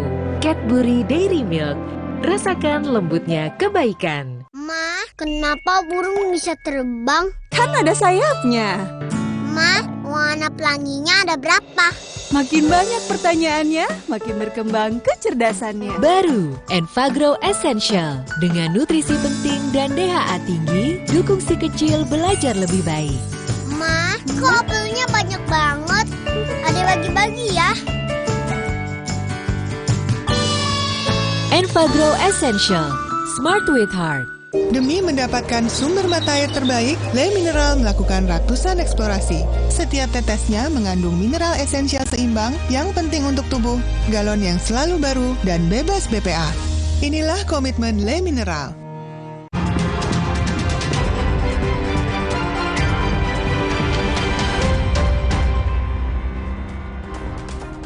Bakal Capres PDIP Ganjar Pranowo mengaku tengah menyerap masukan dan aspirasi ulama guna menjalankan kebijakan jika kelak terpilih menjadi presiden. Hal ini diungkap Ganjar saat hadiri acara silaturahmi Masyayikh se-Indonesia di Ponpes Miftahul Huda Al-Azhar, Banjar, Jawa Barat.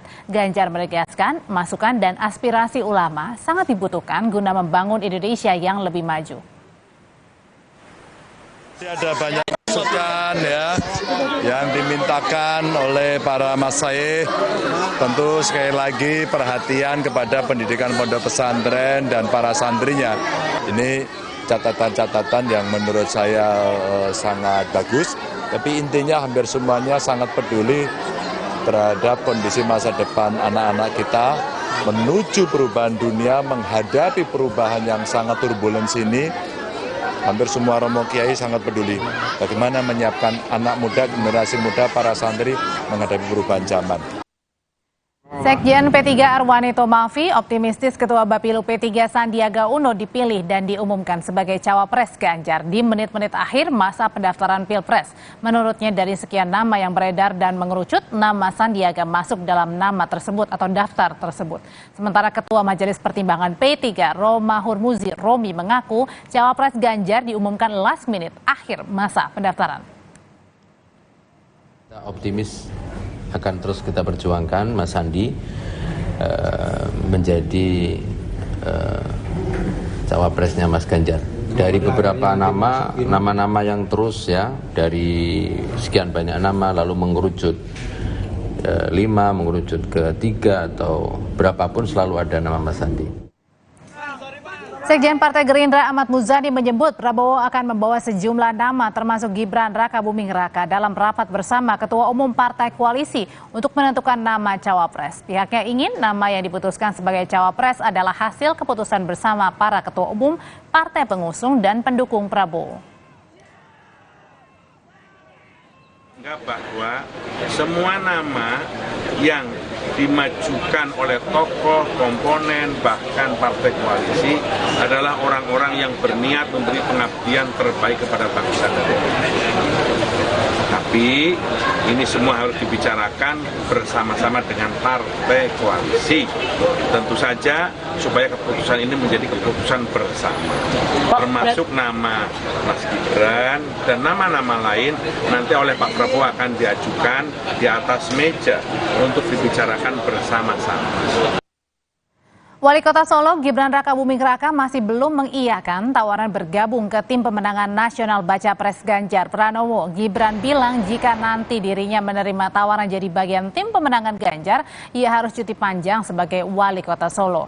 Hal ini diungkap Gibran usai menghadiri acara relawan Jokowi di Solo, Jawa Tengah. Gibran sebut akan segera menghadap Arsyad Rashid, Ketua Tim Pemenangan Ganjar, untuk membahas ini.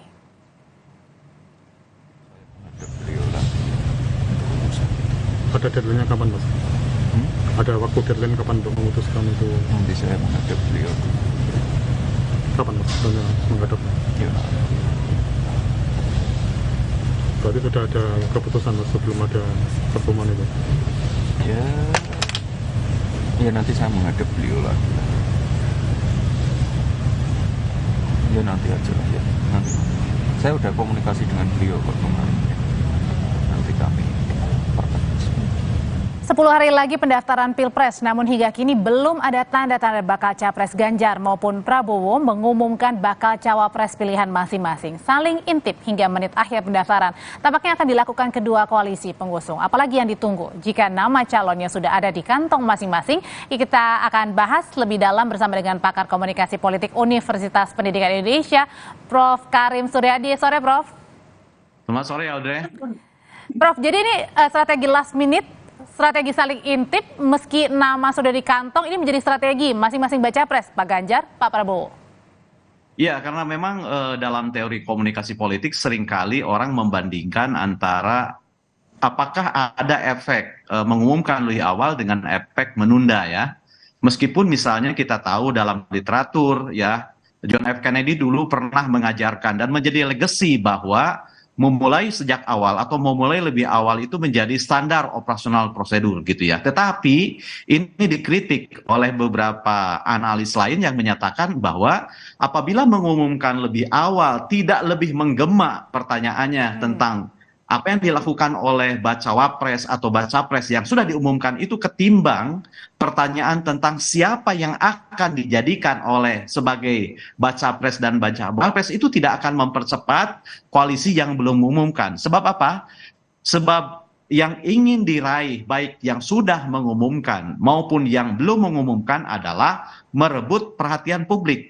Sebab intinya kan itu, intinya sama saja sih, komunikasi politik pun apapun bentuknya, hanya 3 sih pelurunya, untuk memenangkan dukungan itu. Yang pertama, memberikan pengetahuan, pengertian tentang baca pres, baca wapres, itu sudah dilakukan. Yang kedua, merebut simpati, baik bagi mereka yang sudah mengumumkan maupun yang belum mengumumkan. Yang sudah diumumkan sebagai baca pres, dia akan turun firm sebagai baca pres, sebagai baca wapres. Yang belum diumumkan, tidak kalah kencengnya turun juga. Karena apa? Karena dengan mendapatkan dukungan sering disebut oleh warga, itu akan memberikan insentif bagi dia untuk direkam dan direkomendasikan oleh ketua partainya ke pimpinan koalisi. Nah, yang ketiga, alat komunikasi untuk menggait dukungan kan soal bagaimana mengaduk-aduk emosi audien. Dan menurut saya, strategi partai untuk menunda pengumuman itu adalah bagian dari strategi mengaduk-aduk, membuat penasaran, membuat ingin tahu. Dan pertanyaan tentang siapa dan rasa ingin tahu yang butuh efek kejutnya ya kalau gitu ya. Belum diumumkan itu jauh lebih kuat ketimbang keingintahuan tentang sosok baca pres dan cawapres yang sudah diumumkan. Jadi menurut saya itu sebenarnya mengapa momentumnya belum dibuat begitu ya. Nah, Prof Karim, kalau misalnya tentang siapanya tadinya, siapanya ini kalau dari baca wapresnya Pak Ganjar, Mas Ganjar ini siapa yang paling kuat? Ya, saya bukan lembaga survei yang suka menduga-duga ya. Karena apa? Karena menurut saya nama itu kan hanya berbeda secara nominal ya. Kalau saya perhatikan misalnya ada orang yang mengait-ngaitkan dengan dukungan kedaerahan, keormasan, ke-NU-an. Jangan lupa bahwa suara itu tidak berwarna ya. Suara itu tidak berwarna. Suara dukungan itu tidak ditentukan oleh warna dan tidak dimiliki warna.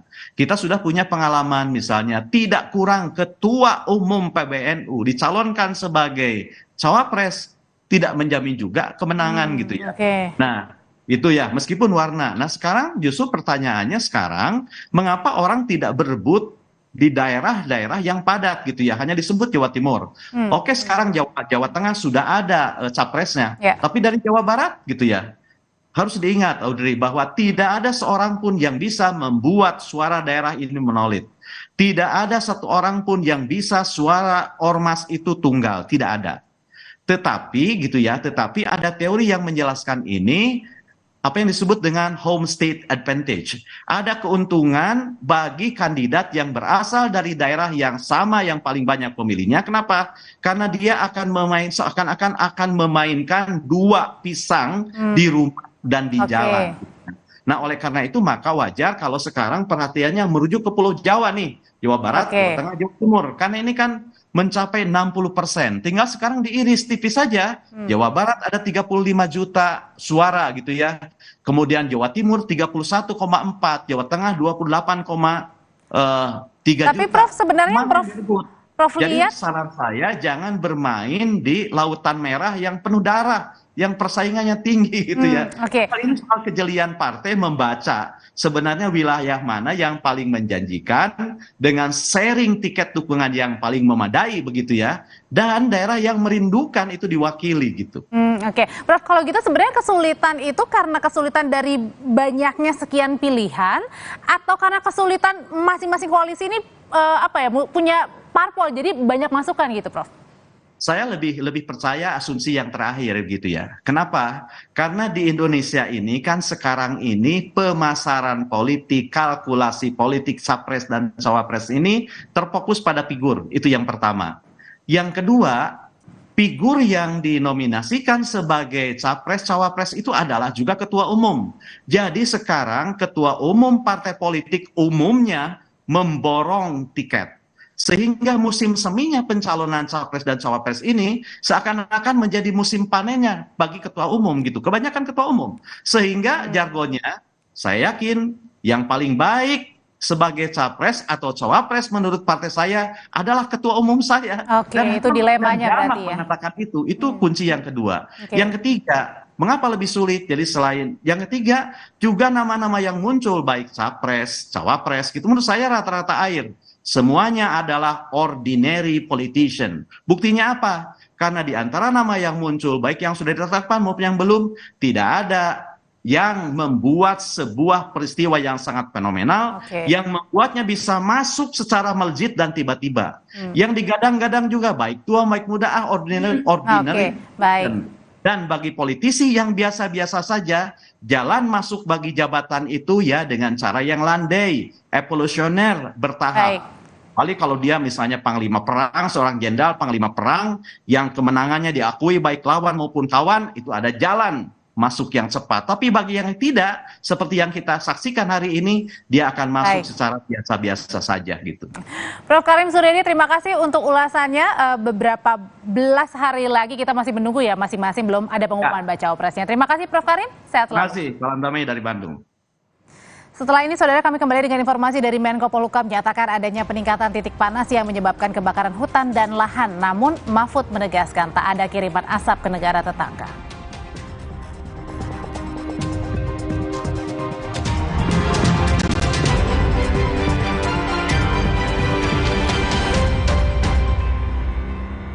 Demi mendapatkan sumber mata air terbaik, Le Mineral melakukan ratusan eksplorasi. Setiap tetesnya mengandung mineral esensial seimbang yang penting untuk tubuh, galon yang selalu baru, dan bebas BPA. Inilah komitmen Le Mineral. Luwak hitam baru 21. 21. 2 sendok kopi Dan 1 sendok gula. Bubuk kopi lebih kental. Cocok banget. Cocok kopinya, cocok manisnya. Yang manisan mantap. Diberikan bola ke depan kawan. Kemanisan mantap. Kopi luwak hitam baru. Aku pikir semua air mineral itu sama. Le Mineral itu beda. Le Mineral memang berbeda. Setiap tetesnya mengandung mineral esensial seimbang yang penting untuk tubuh dan juga membuat rasa airnya lebih segar. Segernya. Le Mineral. Rasa takoyaki yang creamy, asin, manis, bertabur katsuobushi. Nikmatnya sungguh meriah. Indomie Ramen Series. Nikmat otentiknya Pangzoku.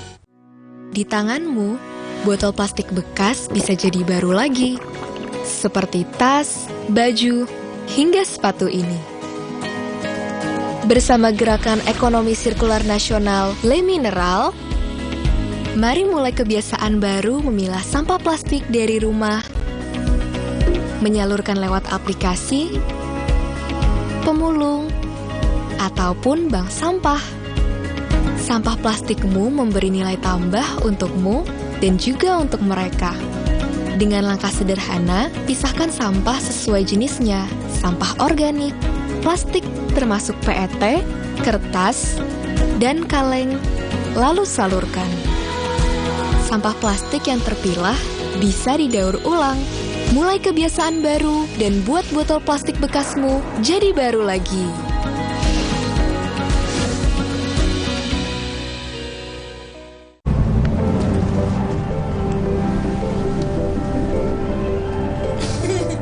Rasakan kelembutan coklat dipadukan dengan kebaikan susu. Cadbury Dairy Milk. Rasakan lembutnya kebaikan. Demi mendapatkan sumber mata air terbaik, Le Mineral melakukan ratusan eksplorasi. Setiap tetesnya mengandung mineral esensial seimbang yang penting untuk tubuh, galon yang selalu baru, dan bebas BPA. Inilah komitmen Le Mineral.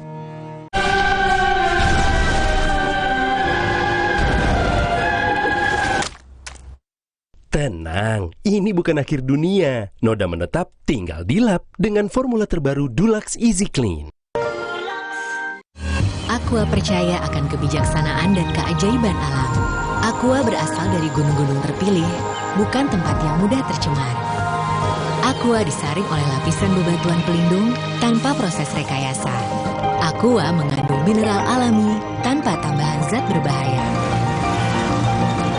Sehingga Aqua terasa dingin tanpa didinginkan. Jelaskan kalau tak semua air itu Aqua. Aqua 100% murni.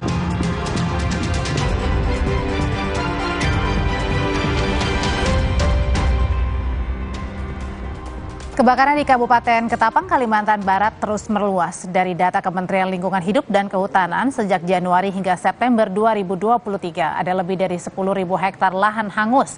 Petugas terus berjibaku melakukan pemadaman api untuk memperbaiki kualitas udara di Kalimantan Barat yang kian memburuk. Dalam rapat koordinasi penanganan kebakaran hutan dan lahan di wilayah Sumatera dan Kalimantan, Menko Polhukam Mahfud MD mengklaim tak ada asap imbas kebakaran lahan dan hutan kiriman ke negara tetangga. Pada El Nino tahun 2023 ini masih lebih kecil dan lebih terkendali, seperti tadi dilaporkan oleh Ibu Kepala BMKG. Tidak ada kiriman asap ke negara tetangga seperti yang disampaikan beberapa pihak atau seperti yang sering terjadi setiap tahun di masa lalu. Sekarang tidak ada lagi. Kita akan terus memonitoring hotspot yang meningkat. Sebuah mobil di Lumajang, Jawa Timur terbakar saat mengisi BBM di SPBU. Diduga kebakaran terjadi akibat korsleting listrik.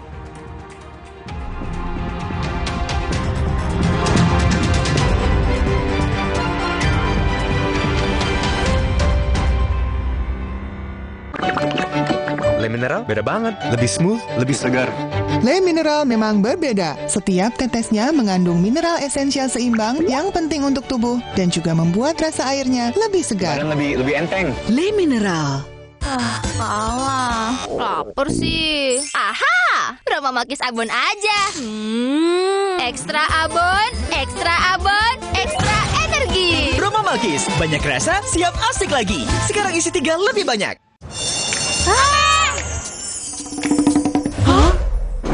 Kita udah pakai pemutih, tapi kok baju dia lebih putih? Oh, pemutih. Kami pakai Vanish White. Lupakan pemutih.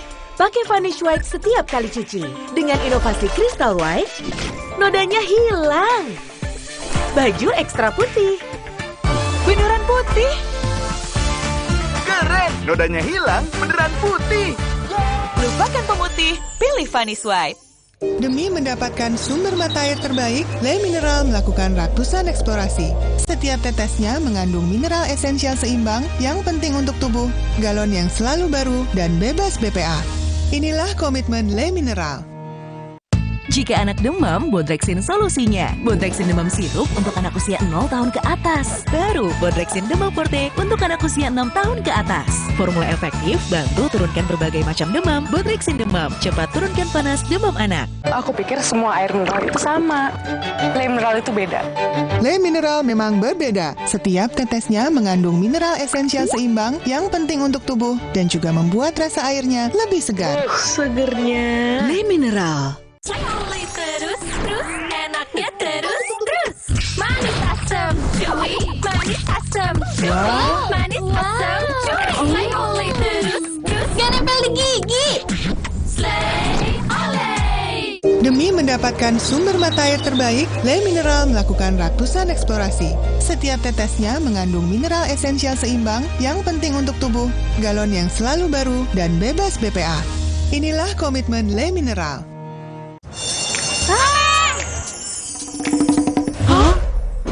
Kita udah pakai pemutih, tapi kok baju dia lebih putih? Oh, pemutih. Kami pakai Vanish White. Lupakan pemutih. Pakai Vanish White setiap kali cuci. Dengan inovasi Crystal White, nodanya hilang. Baju ekstra putih. Beneran putih. Keren, nodanya hilang, beneran putih. Lupakan pemutih, pilih Vanish White. Aqua percaya akan kebijaksanaan dan keajaiban alam. Aqua berasal dari gunung-gunung terpilih, bukan tempat yang mudah tercemar. Aqua disaring oleh lapisan bebatuan pelindung tanpa proses rekayasa. Aqua mengandung mineral alami tanpa tambahan zat berbahaya. Sehingga Aqua terasa dingin tanpa didinginkan. Jelaskan kalau tak semua air itu Aqua. Aqua 100% murni.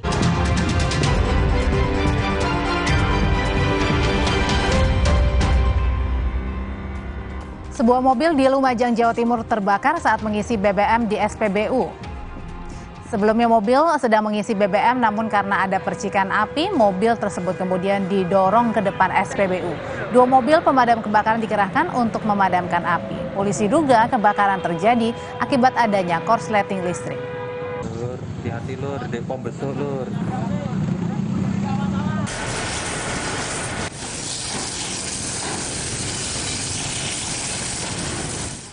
Kami akhiri Kompas Petang sampai di sini. Tetap saksikan perkembangan terkini seputar pemilu 2024 hanya di Kompas TV, independen terpercaya. Saya Audrey Chandra.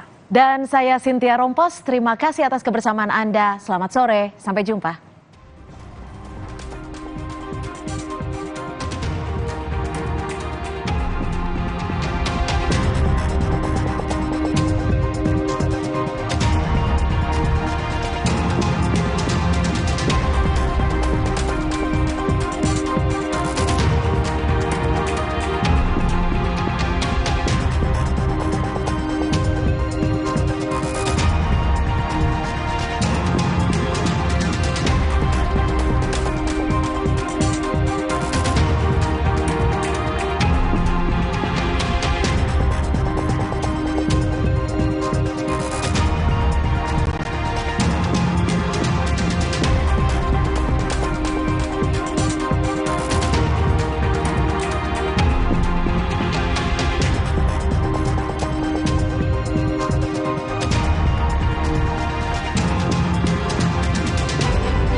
Terima kasih Anda telah menyaksikan Kompas Petang.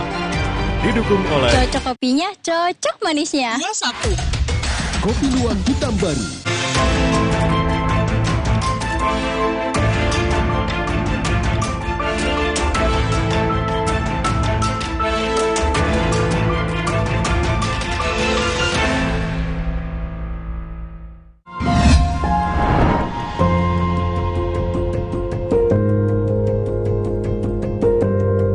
Kompas TV, Rumah Pemilu.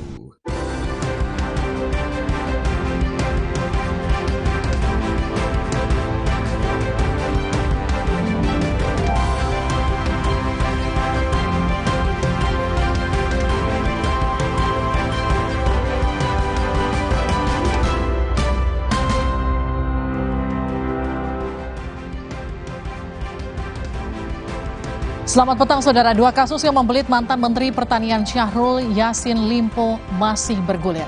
Apakah KPK dan polisi mampu mengungkap 2 kasus ini dengan transparan? Kita akan bahas dalam Sapa Indonesia Malam bersama dengan sorotan lain. Soal kasus anak anggota DPR yang diduga menganiaya kekasihnya hingga tewas di Surabaya, Jawa Timur. Kuasa hukum korban berharap diterapkan pasal pembunuhan terhadap tersangka. Kita simak selengkapnya di Sapa Indonesia Malam bersama saya Friska Clarissa. Dan saya Liviana Charlisa. Kita mulai Sapa Indonesia Malam.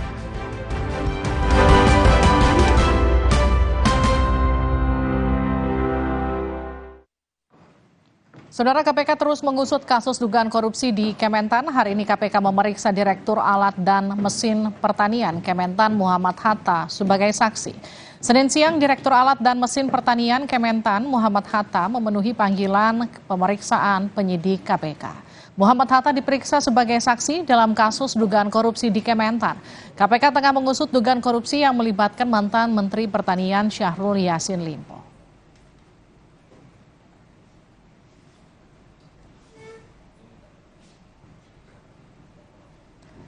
Sebelumnya melalui keterangan tertulis pada Kompas TV, Kepala Bagian Pemberitaan KPK Ali Fikri mengatakan 9 Oktober 2023 tim penyidik KPK menjadwalkan pemanggilan dan pemeriksaan saksi Muhammad Hatta, Direktur Alat dan Mesin Pertanian Kementan RI.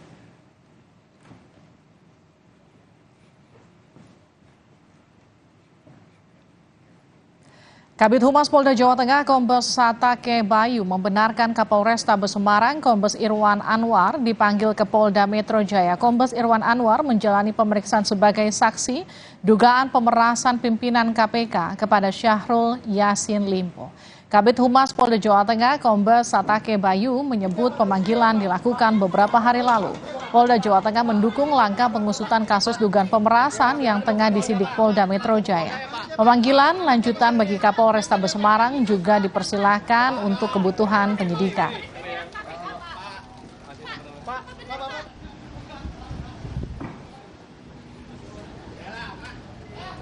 Hal ini Polda Metro untuk dimintai keterangan. Itu dipanggil kapan ya Pak? Beberapa hari yang lalu. Dalam minggu kemarin berarti? Ya. Nah, kalau soal keterkaitannya mungkin ya artinya dari Polda Metro. Kalau kita hanya membenarkan yang bersangkutan ada panggilan ke Polda Metro untuk dimintai keterangan sebagai saksi. Saudara, Polda Metro Jaya memulai penyidikan kasus dugaan pemerasan pimpinan KPK terhadap mantan Menteri Pertanian Syahrul Yassin Limpo. Kasus dugaan pemerasan mencuat ketika KPK sedang menangani kasus korupsi di Kementerian Pertanian.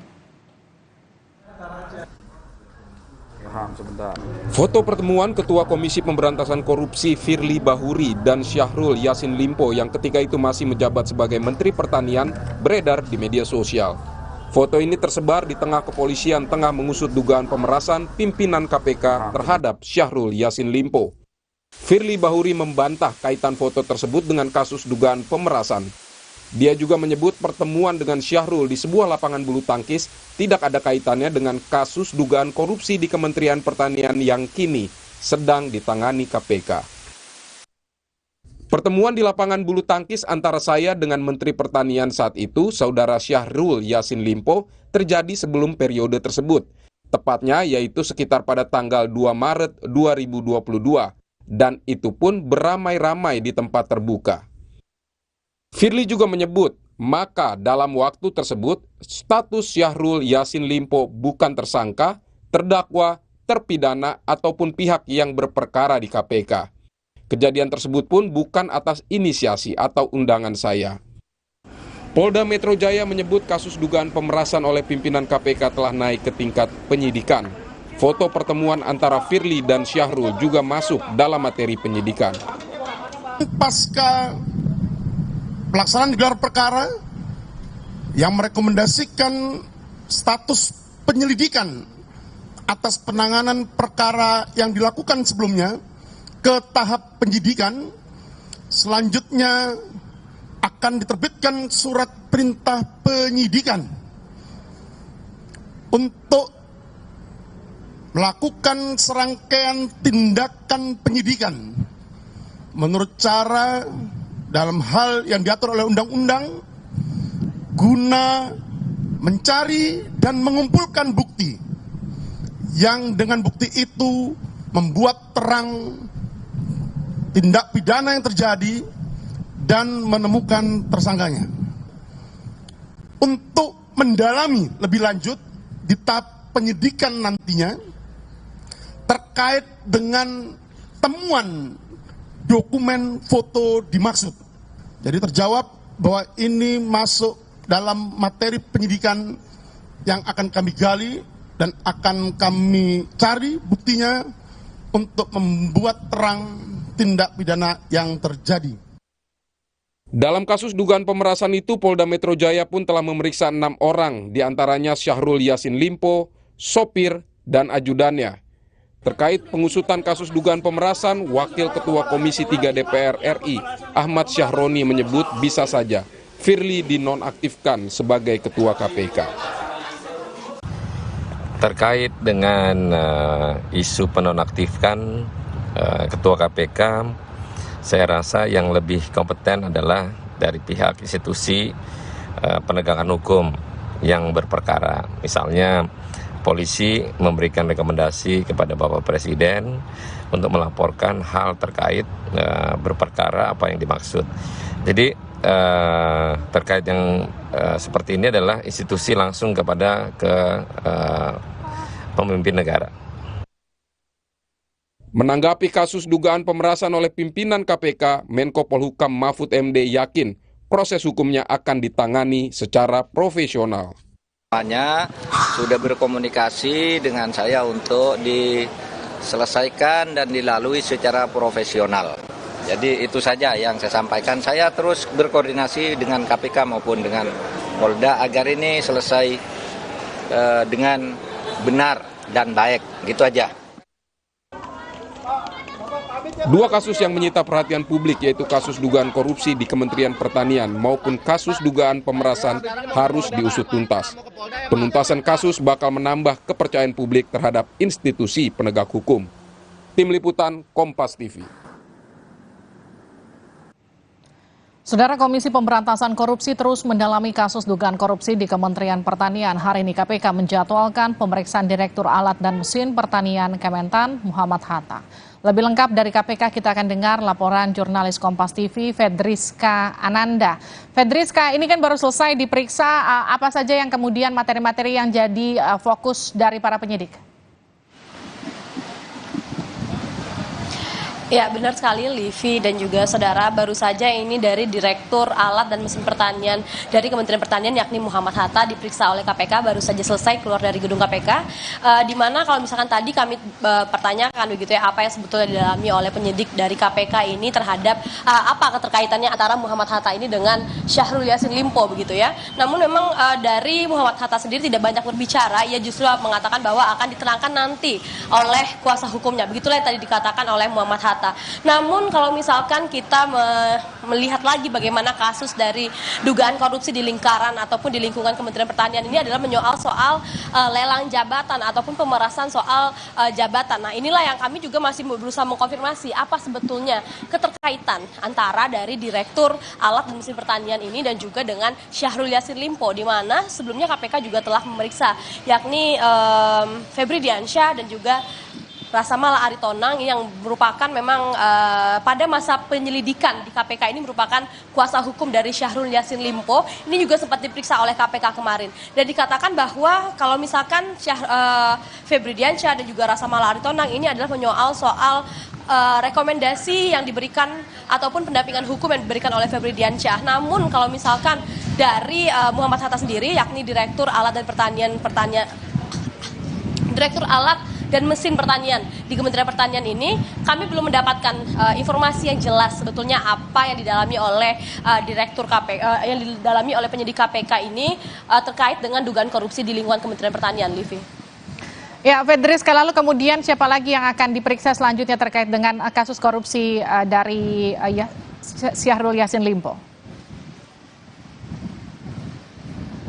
Ya, Livi, hingga kini kami juga masih menduga-duga sebetulnya siapa saja selanjutnya yang akan diperiksa oleh KPK. Karena memang KPK sendiri menyebutkan telah memiliki beberapa nama, begitu ya. Artinya bukan hanya satu nama yang kemudian dijadikan tersangka, meskipun tidak dikatakan dengan jelas siapa-siapa saja nama-nama yang telah dimiliki oleh KPK ini. Sehingga memang kami terus mengkonfirmasi kepada KPK, meskipun KPK tidak dengan secara gamblang menyebutkan siapa saja nama-nama yang telah ditetapkan sebagai tersangka. Meskipun kita dapatkan informasi bocoran begitu ya, bahwa Syahrul Yassin Limpo merupakan satu dari tersangka ini, namun hingga kini KPK belum dengan jelas. KPK terlihat sangat berhati-hati begitu ya untuk mengungkapkan siapa saja nama-nama yang memang terlibat ataupun terduga terlibat dalam pusaran korupsi di lingkungan Kementerian Pertanian ini, Livi. Terima kasih telah bergabung bersama kami di Sapa Indonesia Malam. Saudara, Menkominfo Budi Aristiadi menyebut ada kemungkinan reshuffle pasca pengunduran diri ex-Mentan Syahrul Yassin Limpo soal waktu menjadi hak prerogatif Presiden. Budi menyatakan waktu belum dapat informasi terkait reshuffle, namun kemungkinan besar akan dilakukan mengingat ada kekosongan di jabatan definitif Menteri Pertanian.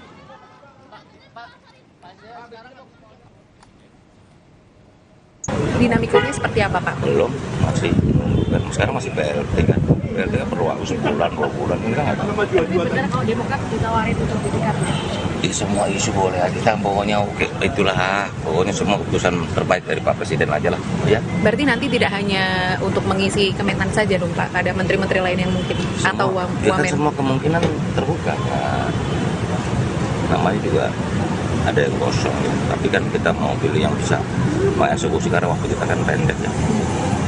Tapi semua itu hak prerogatif Presiden. Kita tunggu aja lah. Saya juga nggak mau bergunjing, nanti mau main Kominfo tua kosong. Saudara, polisi masih harus mengusut kasus anak anggota DPR yang menganiaya kekasihnya hingga tewas di Surabaya, Jawa Timur. Polisi telah menjerat tersangka dengan pasal penganiayaan. Polisi telah menetapkan anak anggota DPR yang menganiaya kekasihnya hingga tewas di Surabaya sebagai tersangka dengan menerapkan pasal penganiayaan. Kuasa hukum keluarga korban mengatakan kasus ini dilaporkan terkait dugaan tindak pidana penganiayaan dan pembunuhan. Untuk itu kuasa hukum tetap berharap agar diterapkan pasal pembunuhan bagi tersangka. Kami tim kuasa hukum menghormati proses hukum yang berjalan. Atas adanya informasi bahwa tersangka ini tidak dijerat pasal pembunuhan, bahwa dalam laporan polisi tertulis yang sudah kami buat, di sana jelas dituliskan bahwasannya laporan kami yaitu 351 ayat 1 dan atau pasal 338 yang di sana adalah ancaman pembunuhan. Jika nanti ditemukan ternyata adanya penghilangan salah satu unsur pasal, tentunya kami tidak akan diam saja. Kami pasti akan melakukan langkah-langkah hukum lebih lanjut demi melindungi hak-hak hukum dari klien kami. Sebelumnya Polrestabes Surabaya telah menerapkan anak anggota DPR yang menganiaya kekasihnya hingga tewas sebagai tersangka kasus penganiayaan. Polisi menyebut penganiayaan terjadi setelah pelaku dan korban terlibat cekcok. Polisi masih terus berupaya mendalami motif penganiayaan yang diduga dilakukan anak anggota DPR usai penetapan sebagai tersangka. Saat ini polisi menetapkan pasal penganiayaan bukan pembunuhan pada tersangka. Terkait dengan motif, kami masih mendalami, kami belum fix menyatakan hal itu benar terkait dengan pernyataan dari pelaku. Kami masih mendalami, maka kami menerapkan 2 pasal di sini, 351 ayat 3 dan juga 359. Pasangan ini kerap cekcok atau gimana sih, Dan? Sampai berujung penganiayaan? Sesuai dengan fakta dan peristiwa yang sudah kami coba himpun, bahwasanya memang dari korban kami coba pelajari media sosial yang dia miliki, dia sering mengeluh seperti itu, tapi perlu kami pendalaman. Saudara, kasus dugaan korupsi Kementan menjadi ujian profesionalitas para penegak hukum. Bagaimana KPK dan polisi mengusut kasus ini secara transparan dan profesional? Kita akan bahas usai jeda di Sapa Indonesia Malam.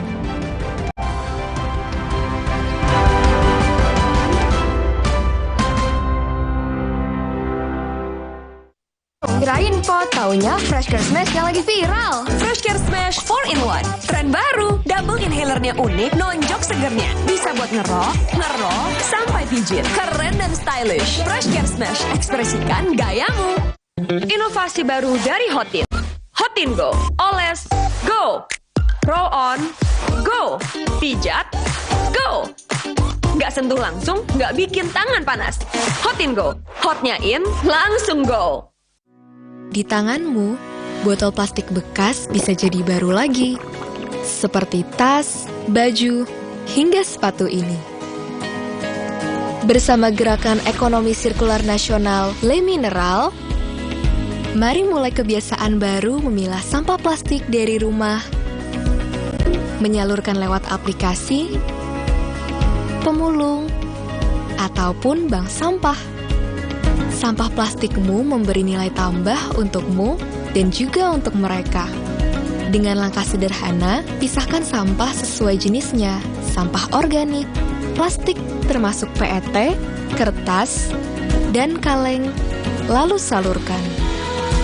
Sampah plastik yang terpilah bisa didaur ulang. Mulai kebiasaan baru dan buat botol plastik bekasmu jadi baru lagi.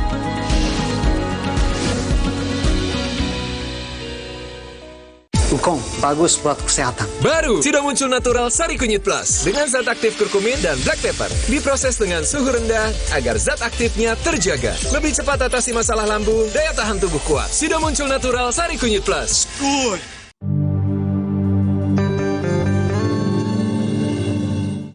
Allahu Akbar, Allahu Akbar, Allah.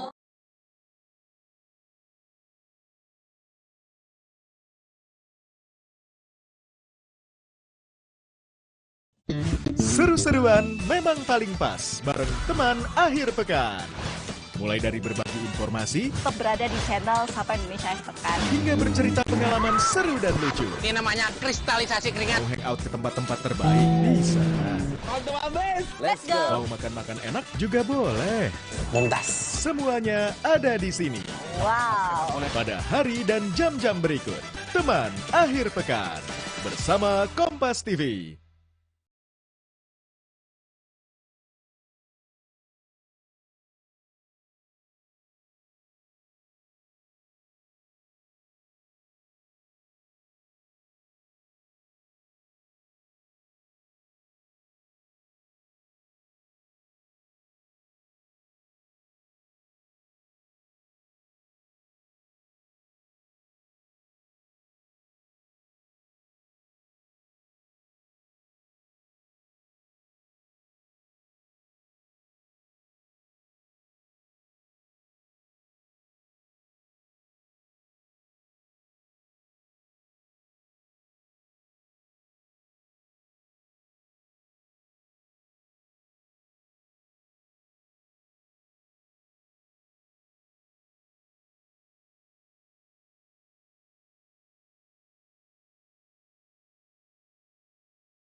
Kami tidak menggunakan galon sekali pakai. Galon kami disanitasi dengan seksama sebelum diisi ulang. Aqua 100% murni. Selamat datang, silakan. Hah? Emangnya ada waktu buat sakit kepala? Panadol Extra, cepat redakan sakit kepala dan nyeri yang mengganggu. Panadol Extra, cepat redakan sakit kepala, dapat diminum sebelum makan.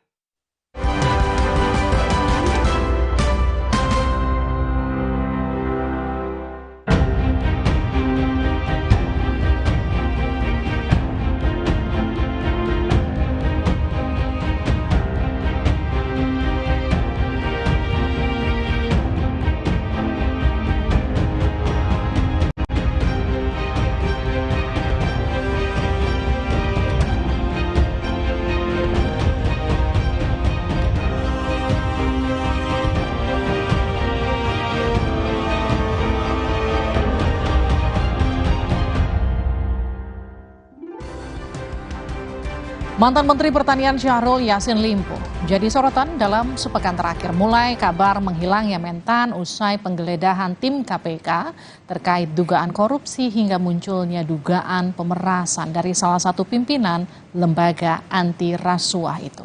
KPK tengah menyidik dugaan korupsi di Kementan yang terkait 3 klaster: dugaan pemerasan, dugaan gratifikasi, dan tindak pidana pencucian uang. Jadi ada 3 dugaan kasus: pemerasan, gratifikasi, tindak pidana pencucian uang. Namun KPK belum juga mengumumkan tersangka. KPK menyita sejumlah barang bukti, termasuk uang senilai 30 miliar rupiah hingga 12 senjata api di rumah dinas Mentan.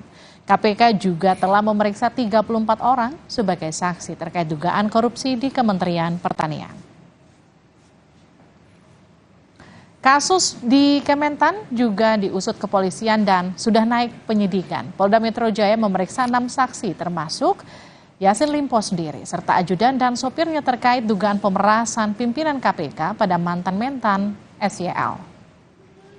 Kasus dugaan korupsi di Kementerian Pertanian jadi ujian profesionalitas bagi para penegak hukum. Bagaimana KPK, Polri mengusut kasus ini secara transparan dan profesional. Kita akan bahas usai tayangan berikut.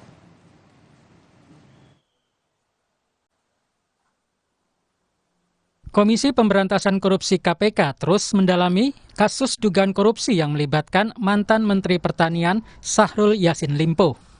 Tim penyidik KPK memeriksa Direktur Alat dan Mesin Pertanian di Kementan, Muhammad Hatta, sebagai saksi.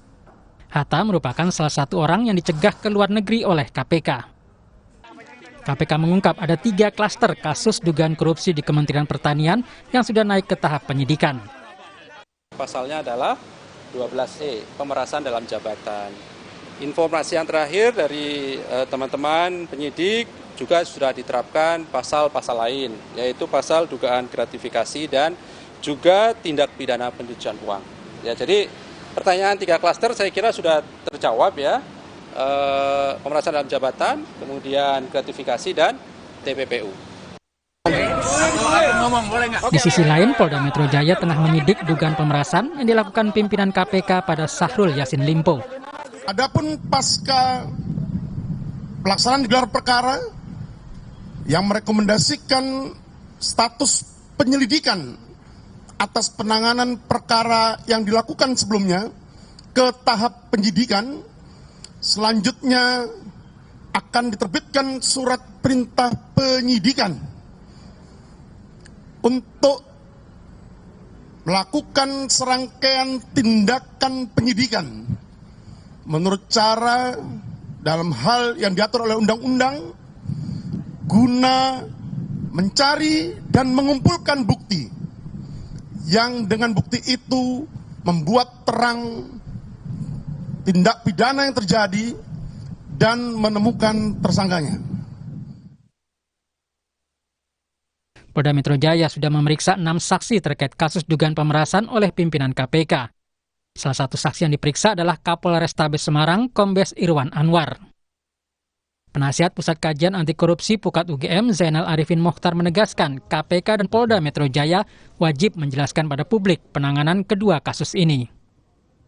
kalau kita bicara masa depan pemberantasan korupsi, maka salah satu item yang paling penting itu adalah transparansi.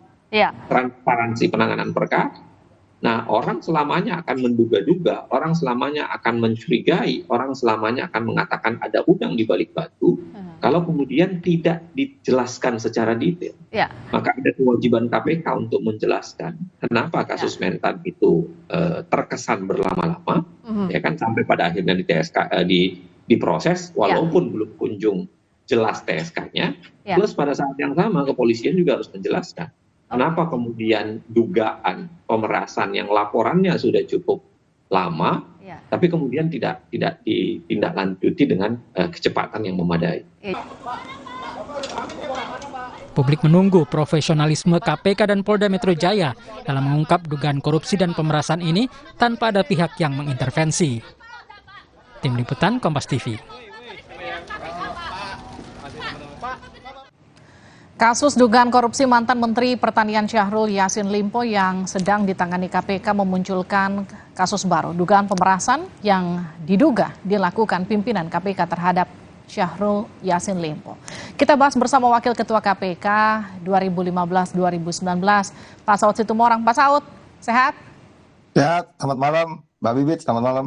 Selamat malam, kita sapa juga pengamat hukum dan tata negara Bivitri Susanti. Mbak Bivit, sehat? Sehat, terima kasih. Mbak, ini seminggu terakhir heboh soal dugaan pemerasan pimpinan KPK, nggak cuma soal kasus korupsinya. Ini bikin kemudian publik bertanya-tanya dan meragukan kredibilitas pimpinan KPK yang saat ini juga ikut kemudian mengusut kasus korupsi orang yang melaporkannya ke pihak kepolisian. Anda sendiri melihat duduk perkara kasus ini seperti apa sebetulnya? Ke saya dulu ya. Yes. Ya, jadi ini memang yang jadi masalah karena kita semua tahu ini kasusnya dimulainya sebenarnya sudah sejak lama. Dan kemudian sekarang muncul dugaan salah satu pimpinan KPK bahkan sudah mulai diperiksa begitu ya, ternyata melakukan pemerasan juga katanya. Tapi apapun itu kan berarti jangan-jangan kita jadi bertanya-tanya apakah lamanya proses ini sampai sekarang bahkan sampai detik ini ya belum ditetapkan status tersangkanya, apakah itu ada kaitannya dengan kasus pemerasan yang satu lagi yang dipegang oleh kepolisian terkait dengan pimpinan KPK. Itu satu. Tapi yang kedua, kita juga mesti menyadari konteks yang sangat-sangat pelik, yaitu 2 minggu lagi kita akan punya proses pendaftaran Capres-Cawapres. Dan ini ada kaitannya dengan partai-partai, dan menteri pasti dari partai dalam konteks ketatanegaraan kita. Jadi orang juga mulai bertanya-tanya nih, apakah ada kaitannya juga asal partai dari menteri yang menjadi tersangka ini dengan apa yang dituduhkan kepada dia. Kalau saya sih prinsipnya kasus korupsi tetap harus jalan terus. Nggak ada soal orang curiga apapun. Tapi kan untuk menghindari kecurigaan itu artinya mesti cepat diproses bersamaan dengan apa yang dilakukan terhadap salah satu pimpinan KPK yang sekarang diproses oleh kepolisian. Jadi semuanya terang, supaya jangan ada prasangka, apalagi kemudian jadi mengecilkan kasus korupsinya, seakan-akan ini persoalan politik belaka. Ini yang menurut saya justru harus dihindari oleh Pak Jokowi dan keseluruhan pimpinan KPK. Semuanya harus terang, semuanya harus transparan, tapi Pak Saud kalau kita lihat kasusnya bisa dibilang masih terlalu lama, bahkan belum diumumkan juga tersangkanya. Ada apa sih dengan KPK, Pak Saud? Ya nggak tahu ya, saya kalau ditanyain KPK problem itu pasti saya awalnya pasti dari Undang-Undang 19. Sudah itulah nggak ada ragu, Mbak Bibit juga pasti setuju. Nggak saya tanya juga pasti setuju dia itu. Jadi di awal dari Undang-Undang 19 2019 itu kan semuanya itu berubah. Contoh yang paling gampang, dulu kalau kita udah habis penyelidikan ya, terus kemudian kita expose, jaksa semua yang hadir di situ, di KPK juga ada jaksa situ setuju, kemudian masuk ke penyidikan. Di penyidikan itu sebenarnya udah siapa yang mau yang akan menjadi binding by address-nya siapa itu udah jelas, untuk kemudian siap diumumkan. Soal nanti kapan ditahan itu soal lain, tapi diumumkan dulu. Itu kan berbeda strateginya sekarang sehingga menimbulkan kecurigaan. Termasuk Mbak Bibit bilang tadi, di ini kan sebenarnya ada sesuatu. Kalau dulu kita umumkan mau ditahan kapan terserah penyidik, ya kan? Tetapi yang jelas udah ada kepastian. Jangan berantas korupsi itu Anda harus transparan dan Jangan ragu-ragu, jangan kesan seperti ditutup-tutupi gitu. Coba ya, ini pengaduannya masyarakatnya ini, kasus ini kalau tidak salah, ya ini sumber saya C3 ya, kalau bahasa intelijennya C3, jadi sumbernya media gitu ya. Itu kan rumasnya tahun 2021. Oke. Ya, kemudian muncul istilah pemanggilan itu pemerasan sekitar Oktober 2022. Nah, itu diduga foto yang kita lihat itu, mudah-mudahan tidak ada Photoshop di situ, itu Oktober 2022. Jadi orang akan berdebat kalau begitu, pasal 36 dan pasal 65 itu apakah nunggu masuk penyidikan dulu? Kan ini hari ini ada expose nih, yang bersangkutan ngomong ke media bahwa pertemuan itu di luar dari time frame itu. Jadi prosesnya. Tapi kalau dalam pikiran logika normatif kita, ketika KPK sudah menerima surat pengaduan pun, itu sudah menjadi pekerjaannya KPK. Artinya pemimpin tidak boleh ketemu dengan siapapun yang punya potensi konflik. Masih dalam ranah pasal 336 dan 65 itu, sehingga kemudian Polda juga sudah menyimpulkan bahwa ada pelanggaran di dalam itu. Jadi sekali lagi pertanyaannya kembali lagi, inilah kalau memang kemudian kita memberantas korupsi itu dengan tidak dilakukan dengan bebas dari konflik kepentingan. Iya dong, konflik kepentingan yaitu banyak ya, kalau indikator konflik kepentingan itu banyak, kalau mau kita bikin 1 sampai 10 juga bisa tuh. Jadi sekali lagi ini yang menurut saya berbeda stylenya karena memang undang-undangnya berbeda. Lantas orang tanya, ini gimana Pak Saud? Ya kembaliin deh undang-undangnya gitu aja. Ya, tapi kalau kita lihat dengan fakta yang sekarang ada, Pak Saud, untuk menetapkan tersangka puluhan orang sudah diperiksa, uang juga sudah disita, sudah digeledah, kemudian sudah membuat kehebohan di mana-mana, sampai kemudian ada pelaporan balik yang dilakukan ke pihak kepolisian. Apa sih susahnya kemudian menetapkan tersangka? Ya itu tadi, kan kalau kita lihat penyelidikan itu dimulainya 13 Juni, kemudian penyelidikan ya, setelah kemudian saya ulangi, penyelidikannya itu awal 2003, kemudian sekitar 6 bulan kemudian baru masuk ke penyidikan, dan mereka sudah menyebut 3 TSK sebenarnya itu. Juni expose-nya aku ingat tanggal 13 Juni 2023 itu ada expose, itu udah 3 TSK itu sudah ada disebutnya. Terus untuk apa lagi gitu? Terus kemudian juru bicaranya malah jadi siapa gitu? Jadi yang lain yang bicara, lain yang ini. Jadi maksud saya, ya penyelidikan aja by name by address, orangnya jelas, pasal-pasalnya udah jelas gitu. Jadi kalau umumkan, kembali lagi mungkin mereka punya strategi, tapi strategi yang buat kita berpikir positif dulu, saya anggaplah mereka punya strategi, tapi strategi ini jadi inefisien dan menimbulkan kecurigaan. Jadi kalau Mbak Bibit bilang tuh secara filosofis, yuridis, sama sosiologisnya tuh jadi mencurigakan lah kira-kira gitu. Mencurigakan, tapi kita harus positive thinking, agak susah ya memang. Tapi kalau kita bicara, ya tetap semuanya harus transparan. Saya ke Mbak Bibit. Mbak Bibit, kalau Anda melihatnya kan ada laporan, dugaan pertemuan, ada dugaan pemerasan, sampai kemudian ada foto yang beredar antara SYL dengan pimpinan KPK tersebut di Gor Bulu Tangkis, walaupun kalau tadi Pak Saud sempat katakan, ya kalau sudah ada laporan harusnya itu sudah jadi bagian dari penyidikan KPK yang kemudian nggak boleh ketemu. Kalau Anda melihatnya perlu nggak ini kemudian dinonaktifkan? Oh ya, sangat perlu. Jadi pimpinan ya, Pak Firly Bahuri terutama, dari tadi kita sudah lihat fotonya di depan. Memang harusnya sudah dinonaktifkan. Maksud saya gini, memang ada pasal 32 di Undang-Undang KPK yang sekarang ini sering kita kritik. Kalau sudah jadi tersangka, dinonaktifkan langsung. Tapi menurut saya etik itu kan beyond pasal 32 ya. Jadi bahwa dia sudah ketemu dengan orang yang punya perkara, bahkan statusnya waktu itu belum penyidikan pun, sebenarnya saya setuju dengan Pak Saud, itu sudah salah. Ini kita berbicara soal lembaga anti rasuah loh. Jadi harusnya kalau Dewan Pengawasnya betul berfungsi dengan baik, sebenarnya Dewan Pengawas juga kan penuh dengan kritik nih, kacau sekali ya. Tapi kita andaikan saja dulu dalam situasi ideal, harusnya dia langsung diberhentikan, bahkan tanpa tunggu Dewan Pengawas. Kalau saya bisa memberitahu Pak Jokowi itu mestinya udah berhentikan dari sekarang, paling tidak sementara lah, karena beban politiknya ini sebenarnya terlalu besar untuk Pak Jokowi sendiri. Harusnya diberhentikan dari sekarang supaya semuanya dilakukan secara terang, karena secara hukum kalau kita lihat kitab undang-undang hukum acara pidana, undang-undang KPK sendiri dengan penuh kritik, tapi tetap saja sebenarnya sudah mulai timbul pertanyaan sejak foto-foto itu beredar saja, sebenarnya kita sudah bisa bilang ini ada potensi benturan kepentingan yang luar biasa, beban politiknya ke Pak Jokowi harusnya diberhentikan tanpa mengikuti undang-undang KPK pun, karena ini perlu ada diskresi dari Pak Jokowi supaya situasi yang tidak terang, apalagi ini Menteri Pertanian lagi ya, kita dalam situasi seperti ini dan menjelang Pilpres pula, segala sesuatunya penting untuk dibuat terang dan diminimalisir benturan-benturan kepentingan yang ada. Tapi kalau dilihat dari perkembangan yang sudah disampaikan KPK dan juga Polda Metro terkait kasus korupsinya dan juga kasus dugaan pemerasannya, kalau Mbak Bivit ngelihatnya ini dua-duanya sudah cukup transparan dan profesional belum?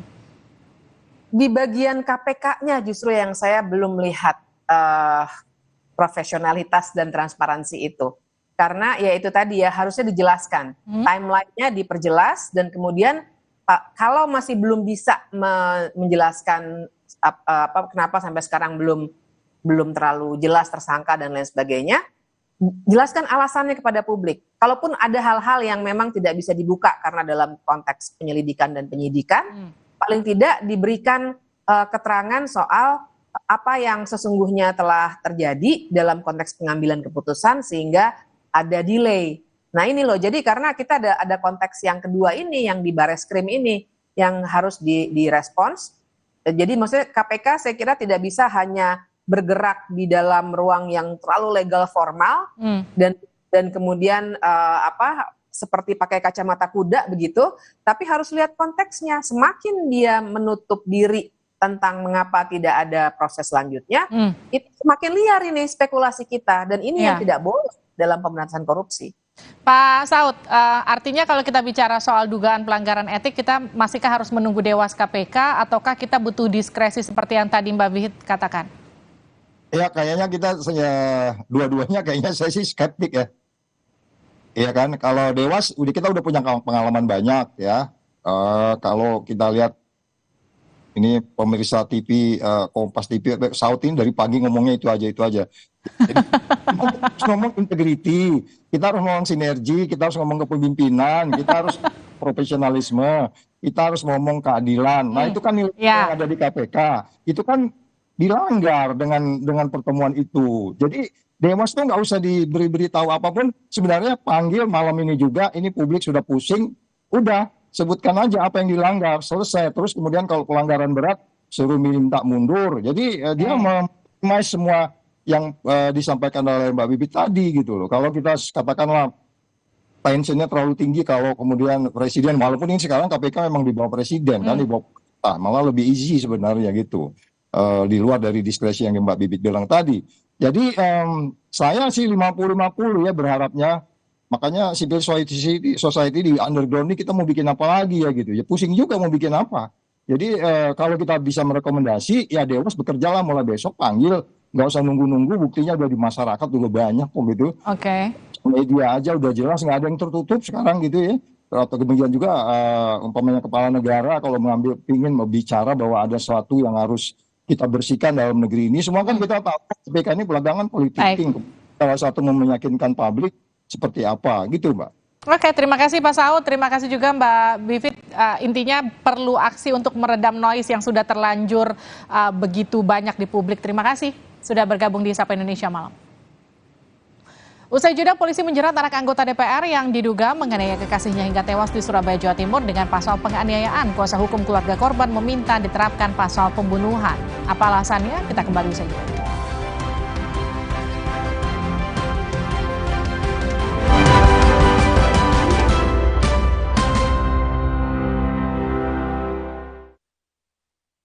Di tanganmu, botol plastik bekas bisa jadi baru lagi. Seperti tas, baju, hingga sepatu ini. Bersama Gerakan Ekonomi Sirkular Nasional Le Mineral, mari mulai kebiasaan baru memilah sampah plastik dari rumah, menyalurkan lewat aplikasi, pemulung, ataupun bank sampah. Sampah plastikmu memberi nilai tambah untukmu dan juga untuk mereka. Dengan langkah sederhana, pisahkan sampah sesuai jenisnya, sampah organik, plastik termasuk PET, kertas, dan kaleng, lalu salurkan. Sampah plastik yang terpilah bisa didaur ulang. Mulai kebiasaan baru dan buat botol plastik bekasmu jadi baru lagi.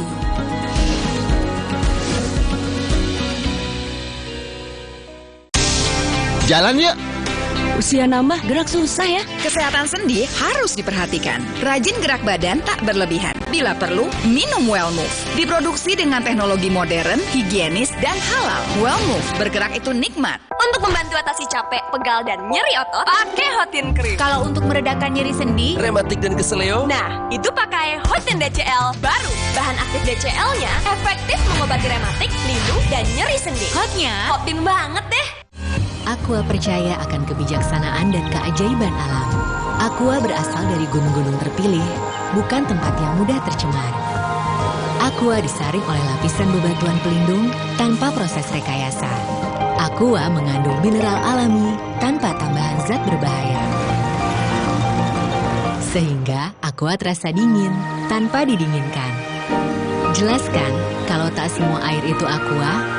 Aqua 100% murni. Ketika sakit, tubuh butuh waktu hingga 6 bulan untuk pulih. Minum Ensure Go dengan HMB dan triple protein dukung kekuatan dan bantu jaga daya tahan tubuh lebih cepat agar hidup makin berkualitas. Minum 2 kali sehari.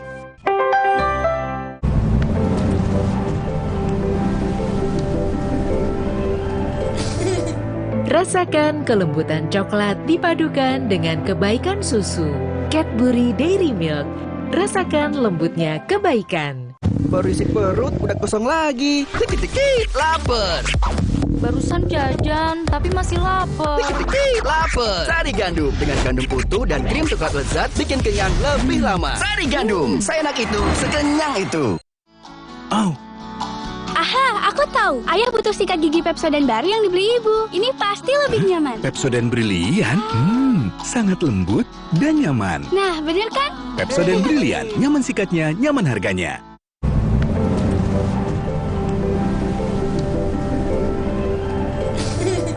Rasakan kelembutan coklat dipadukan dengan kebaikan susu. Cadbury Dairy Milk. Rasakan lembutnya kebaikan. Ketika sakit, tubuh butuh waktu hingga 6 bulan untuk pulih. Minum Ensure Go dengan HMB dan triple protein dukung kekuatan dan bantu jaga daya tahan tubuh lebih cepat agar hidup makin berkualitas. Minum 2 kali sehari.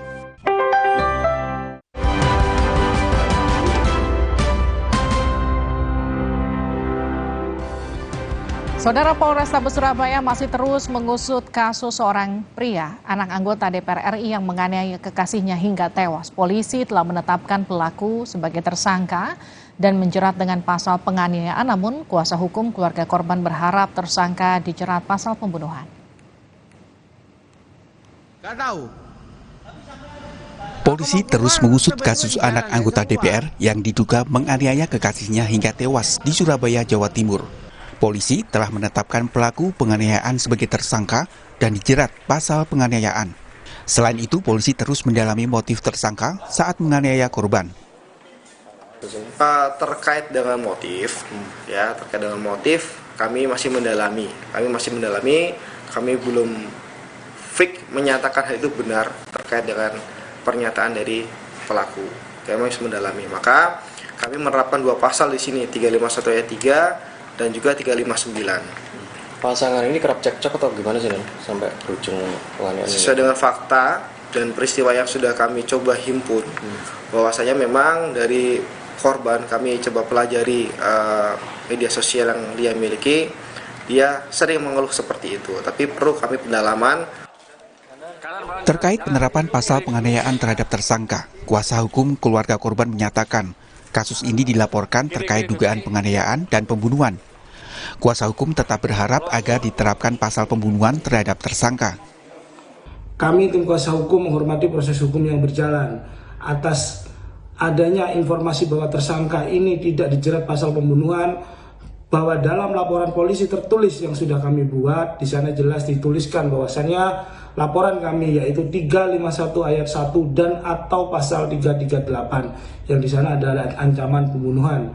Jika nanti ditemukan ternyata adanya penghilangan salah satu unsur pasal, tentunya kami tidak akan diam saja. Kami pasti akan melakukan langkah-langkah hukum lebih lanjut demi melindungi hak-hak hukum dari klien kami. Berdasarkan hasil otopsi, korban mengalami patah tulang serta luka dan memar di bagian organ dalam. Kemudian patah tulang disertai sama darah pada tulang iga kedua sampai 5. Kemudian ada luka memar pada organ paru dan luka pada organ hati. Korban ditemukan tergeletak di lantai basement tempat hiburan di Surabaya, Jawa Timur 4 Oktober 2023 lalu. Tersangka sempat merekam korban dengan kamera ponselnya dan tertawa santai saat ditanya security. Tersangka sempat membawa korban ke apartemennya. Karena kondisinya memburuk, pelaku membawa korban lalu dibawa ke rumah sakit. Namun nyawa korban tidak tertolong. Tim Liputan, Kompas TV. Seorang pria anak anggota DPR RI menganiaya kekasihnya hingga tewas. Polisi tidak menerapkan pasal pembunuhan namun penganiayaan. Seperti apa tanggapan dan langkah yang dilakukan kuasa hukum keluarga korban? Kita akan sapa kuasa hukum keluarga korban Dimas Simahura. Pak Dimas, Mas Dimas, selamat petang. Selamat petang, Mbak. Jadi sejauh ini pasal yang diterapkan terhadap tersangka ini masih pasal penganiayaan atau sudah ada pasal pembunuhan? Jadi begini, kami sudah membuat laporan polisi di Polrestabes Surabaya sejak awal. Jadi surat tanda lapor yang terbit itu ada 2 pasal, Mbak. Pertama adalah pasal 351 ayat 3 tentang penganiayaan hingga menyebabkan hilangnya nyawa orang lain, dan atau pasal 338 tentang sengaja menghilangkan nyawa orang lain. Jadi sebenarnya pasal pembunuhan itu sudah masuk dalam tanda bukti lapor. Gitu, Mbak. Kalau dalam penetapan tersangkanya masih dikenakan pasal penganiayaan atau pembunuhan? Jadi setelah kami tadi malam berdiskusi dengan Kanit Jatanras dan juga ada Pak Wakasat Reskrim, pada intinya polisi tetap menyangkalkan pasal pembunuhan dalam proses penyidikan nantinya. Selain itu, dari Polrestabes sudah diminta oleh pihak Polda Jatim karena pihak Polda Jatim melakukan supervisi, artinya pihak Polrestabes minta untuk melakukan gelar perkara hari ini tadi di Polda Jatim guna mendalam tindak pidana terkait perkara ini, Mbak. Jadi kami kuasa hukum dengan ini masih berpedoman pada surat tanda bukti lapor kami, yakni pasal 351 ayat 3 tentang penganiayaan berat yang menyebabkan hilangnya nyawa orang lain dan pasal 338 tentang sengaja menghilangkan nyawa orang lain atau pembunuhan. Itu, Mbak. Ya, kalau 338 kan ada unsur kesengajaan ya. Tapi kalau kita lihat kan dari proses penganiayaan di TKP, ketika kemudian sempat dibawa ke apartemen sampai akhirnya dibawa ke rumah sakit dan meninggal dunia, menurut Anda ini semua memenuhi unsurnya nggak? Menurut saya semuanya sangat memenuhi unsurnya. Artinya apa? Pada saat dia melakukan penganiayaan pertama, artinya penganiayaan pertama itu adalah penendangan. Jadi pada saat tersangka ini menendang korban, kemudian berlanjut dengan adanya pelakuan pemukulan dengan menggunakan alat yakni botol minuman tadi kepada kepala korban, dan itu juga menjadi salah satu penyebab kematian dari korban, ditambah lagi dengan adanya perbuatan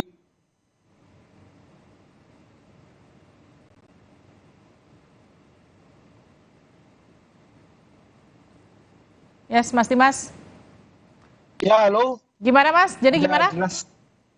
Jadi pada saat korban itu dilindas di lantai basement itu sudah menambah fatal lagi, artinya dugaan kesengajaan dari tersangka ini untuk menghilangkan nyawa korban. Begitu, Mbak. Oke, tapi gini kan beredar juga di media sosial ya soal memang hubungan antara korban dan juga tersangka ini yang dilematik begitu, sering cekcok. Memang penganiayaan tidak baru pertama kali ini terjadi, tapi sebetulnya informasi dari pihak keluarga soal hubungan mereka ini seperti apa? Kalau informasi dari pihak keluarga, jadi memang korban ini sangat minim berinformasi tentang hubungannya dengan tersangka ini kepada pihak keluarga. Karena memang kalau dilihat di sini, ini korban ini kalau bahasa sekarang itu bucin ya sama si tersangka ini, gitu Mbak. Dari teman-teman korban juga tidak ada yang memberikan informasi soal itu? Kalau dari beberapa teman memang terinformasi korban ini sering berbuat demikian. Memang sering berbuat demikian, tapi yang paling parah artinya puncaknya adalah pada saat terkejadian di Landmark itu. Tapi sebelum ada kejadian ini yang berakhir meninggalnya korban, apakah kemudian sempat ada ancaman-ancaman terhadap korban yang dilakukan tersangka? Sejauh ini kami masih belum melihat ancaman ya, tapi terkait dengan tindakan atau dugaan tindakan kekerasan memang pernah terjadi kepada tersangka menurut keterangan dari teman-teman, dan itu juga sudah dilakukan atau sedang dilakukan pendalaman oleh penyidik Polrestabes Surabaya. Baik, terima kasih Mas Dimas Simahua, kuasa hukum dari korban penganiayaan di Surabaya, Jawa Timur. Terima kasih. Saudara, kondisi di jalur Gaza masih mencekam. Saling serang antara Israel dan Palestina telah menewaskan hampir 1.200 orang. Rekan saya Friska Clarissa hadir untuk Anda usai jeda.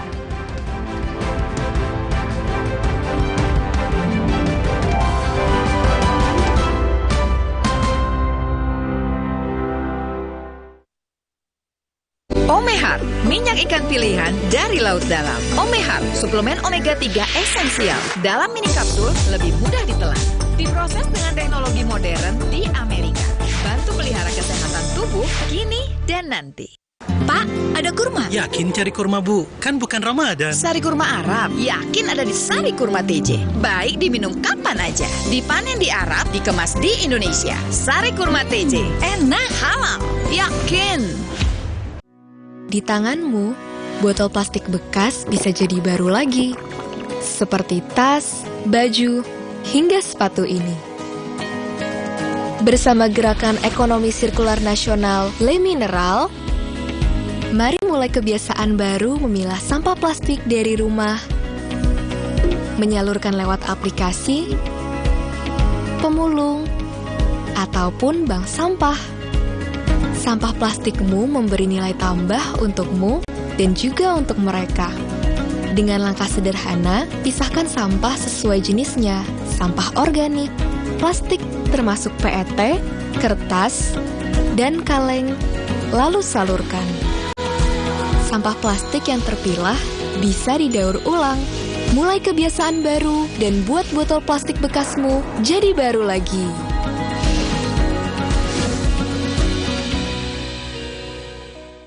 Ketika sakit, tubuh butuh waktu hingga 6 bulan untuk pulih. Minum Ensure Go dengan HMB dan triple protein dukung kekuatan dan bantu jaga daya tahan tubuh lebih cepat agar hidup makin berkualitas. Minum 2 kali sehari. Aqua percaya akan kebijaksanaan dan keajaiban alam. Aqua berasal dari gunung-gunung terpilih, bukan tempat yang mudah tercemar. Aqua disaring oleh lapisan bebatuan pelindung tanpa proses rekayasa. Aqua mengandung mineral alami tanpa tambahan zat berbahaya.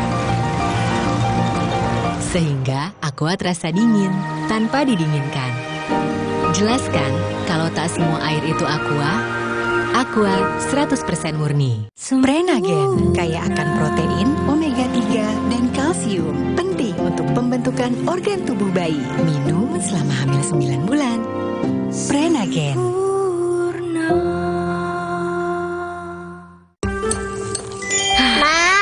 Minum dulu biar nggak capek. Senang kan melihat anak tumbuh dengan baik bersama Morinaga Cilgo, nutrisi berkualitas untuk dukung daya tahan tubuh, bantu tumbuh kembangnya. Morinaga Cilgo. Baru mie sedap rawit bingit ayam jerit. Satu-satunya dengan rawit asli. Mie sedap rawit bingit ayam jerit. Mie kenyal dan gurih kaldu ayam bikin nagih. Sedapnya rawit bingit. Mie sedap rawit bingit ayam jerit. Dari Wisma. Sekarang badan gampang pegal dan lelah. Itu bisa jadi masalah di otot, tulang, dan jantung. Minum Entrasol. Dengan ekstrak buah zaitun, bantu jaga kesehatan otot, tulang, dan jantung. Jadi bisa tetap aktif. Entrasol. Wah, makan. Udah nggak takut kolesterol naik nih. Kan habis makan langsung Benecol. Lanstan esternya hajar kolesterol dari makanan yang habis kita makan. Nutri Benecol.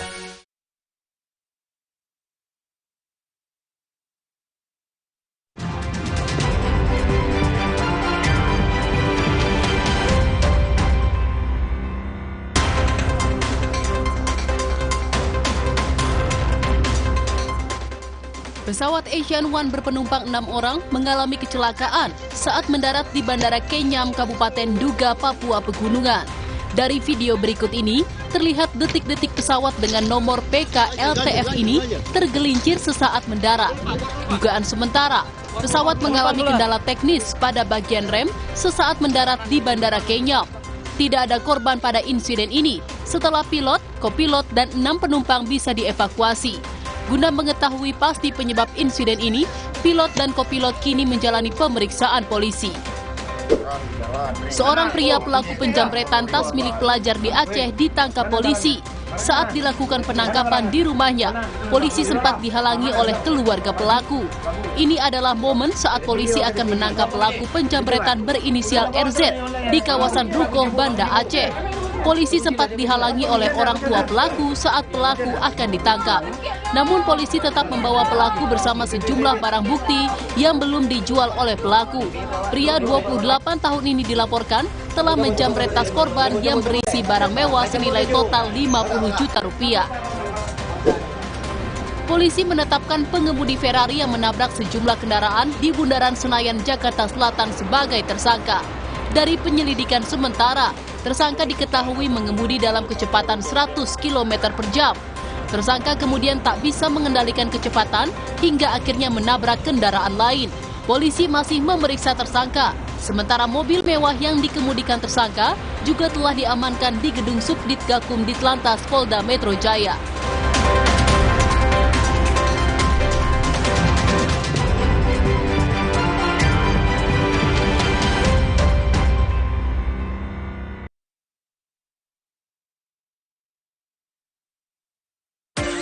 Duh, badan suka gampang pegal dan lelah. Bisa jadi ada masalah di otot, tulang, dan jantung, mah. Nah, minum Entrasol dengan ekstrak buah zaitun, bantu jaga kesehatan otot, tulang, dan jantung. Bisa tetap aktif berdua. Entrasol. Wah, makan. Udah nggak takut kolesterol naik nih. Kan habis makan langsung Beneko. Lanstan esternya hajar kolesterol dari makanan yang habis kita makan. Nutrif Beneko.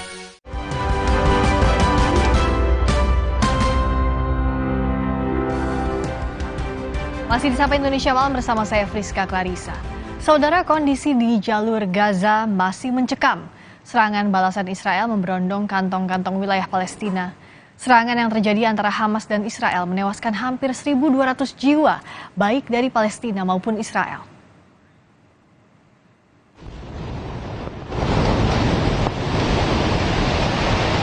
Kondisi di jalur Gaza masih mencekam. Hamas menembakkan roket ke Israel, sementara militan Hamas menyerbu komunitas Israel.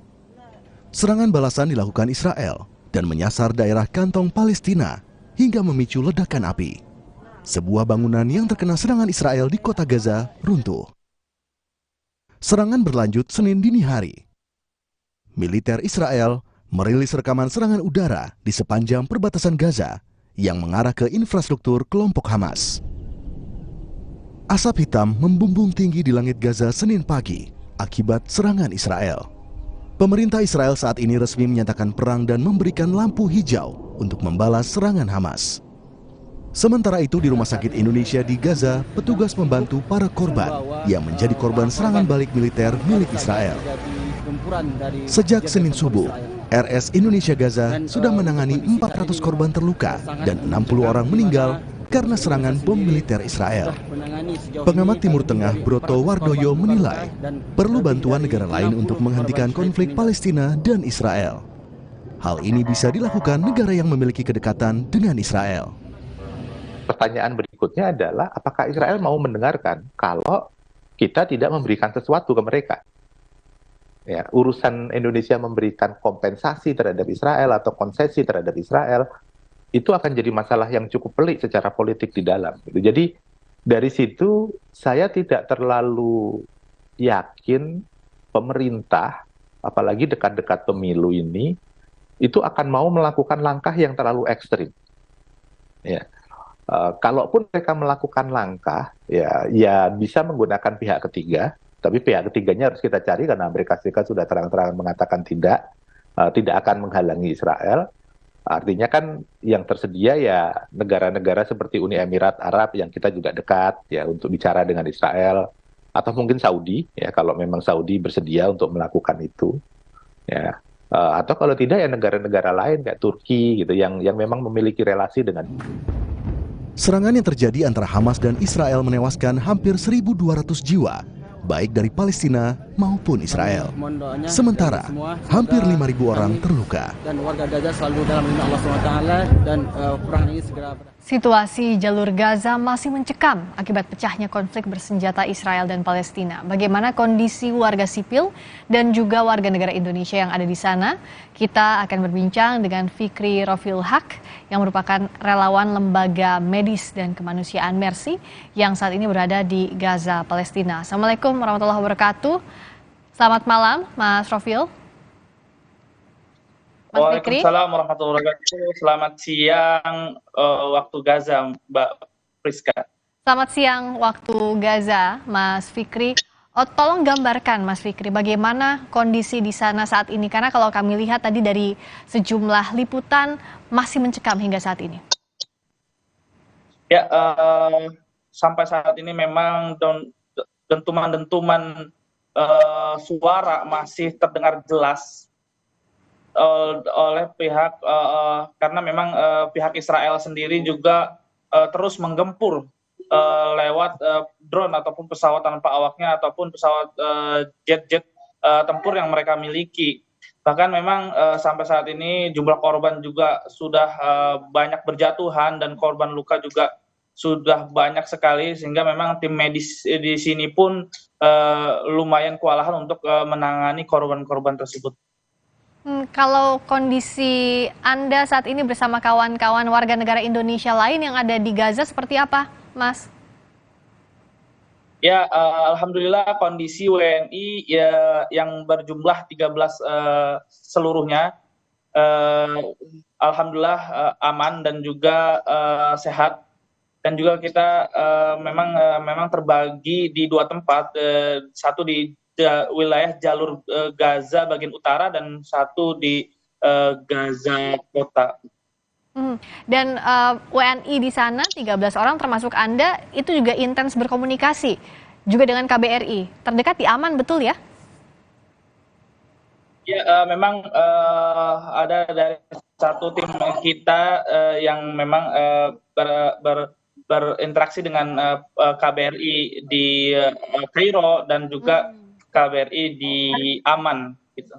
Ya, semoga semua dalam kondisi baik terus. Dan bagaimana Mas Fikri melindungi diri Anda dan juga kawan-kawan lainnya di tengah kondisi yang masih serba tidak pasti, di tengah saling balas serangan antara Hamas dan Israel? Ya, memang sebenarnya sudah tidak ada tempat aman lagi untuk di jalur Gaza, karena memang pada hari Sabtu juga pihak Israel melalui drone-nya meluncurkan bomnya ke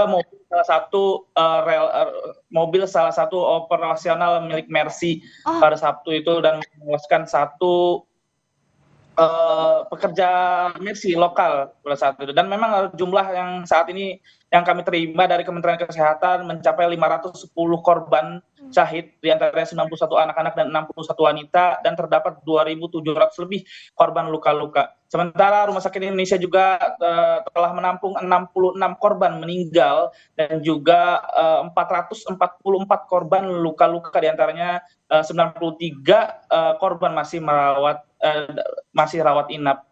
Kami turut berduka atas berpulangnya salah seorang relawan Mercy yang bertugas di Gaza.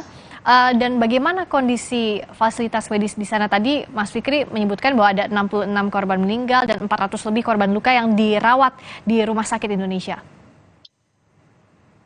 Ya, memang sangat beragam sekali. Memang mereka banyak yang mengalami luka berat dan juga luka ringan. Berita terbaru memang sekitar jam 12 siang Israel menggempur pasar di wilayah Trans yang tidak jauh dari Rumah Sakit Indonesia.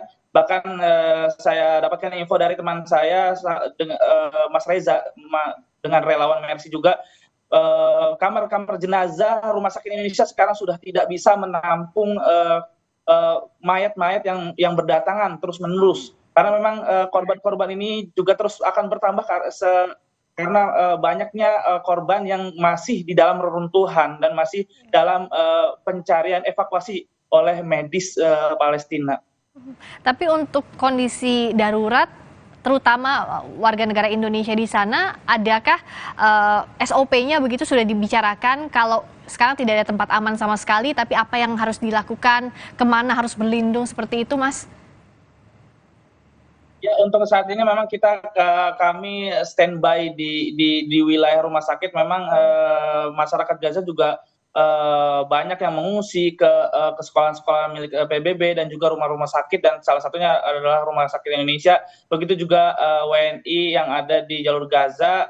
Sebagian memang kita mengamankan diri di dekat masih wilayah Rumah Sakit Indonesia. Di tengah kondisi seperti ini, bagaimana stok bahan kebutuhan pokok, logistik, lalu juga kebutuhan listrik, air, dan sebagainya? Menurut berita yang saya terima, memang suplai listrik juga sudah menurun 80%.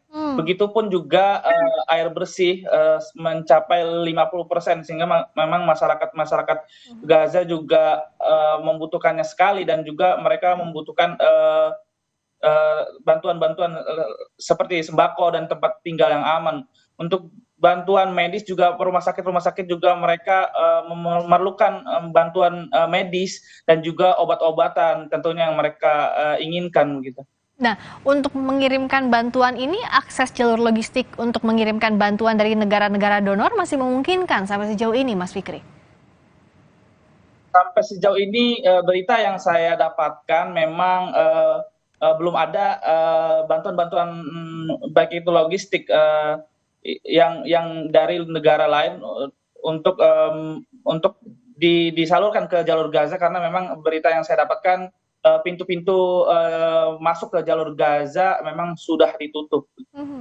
Tapi untuk Mas Fikri misalnya dan juga kawan-kawan lainnya, sejauh ini masih mencukupi? Sampai berapa waktu ke depan perkiraannya bisa mencukupi jikalau kondisinya masih terus berlangsung seperti ini? Ya, memang kondisi ini sangat tidak bisa diprediksi ya, karena kami mengabarkan ke keluarga kita yang ada di Indonesia bahwa stok kita tadinya dan kita masih juga bisa belanja, namun karena terjadinya jam 12 tadi siang, karena pasar kita biasa berbelanja di sana sudah di rudal, namun insya Allah kita akan masih bisa untuk stok di jalur Gaza. Dan kabarnya juga pihak KBRI juga sudah merekomendasi para WNI untuk mengevakuasi ke wilayahnya. Oke, jadi ada rekomendasi untuk evakuasi juga, itu yang ditekankan oleh KBRI ya, Mas Fikri? Ya, semoga semuanya segera berakhir, berangsur kembali seperti semula. Mas Fikri dan juga kawan-kawan, kami doakan semoga selalu dalam kondisi sehat dan selamat. Terima kasih Mas Fikri Rofil Haq, relawan Lembaga Medis dan Kemanusiaan Mercy. Terima kasih. Berikutnya saudara, kami kembali dengan sorotan lainnya. Polisi menjerat anak anggota DPR yang diduga menganiaya kekasihnya hingga tewas di Surabaya, Jawa Timur dengan pasal penganiayaan. Kuasa hukum keluarga korban meminta agar diterapkan pasal pembunuhan. Mengapa? Kita bahas usai jeda.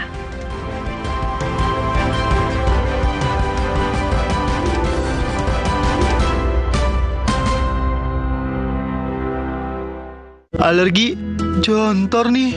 Aku biduran, obatnya yang depannya Indal CTN bisa dibeli tanpa resep dokter. Indal CTN, komposisi anti alerginya redakan alergi. Indal CTN.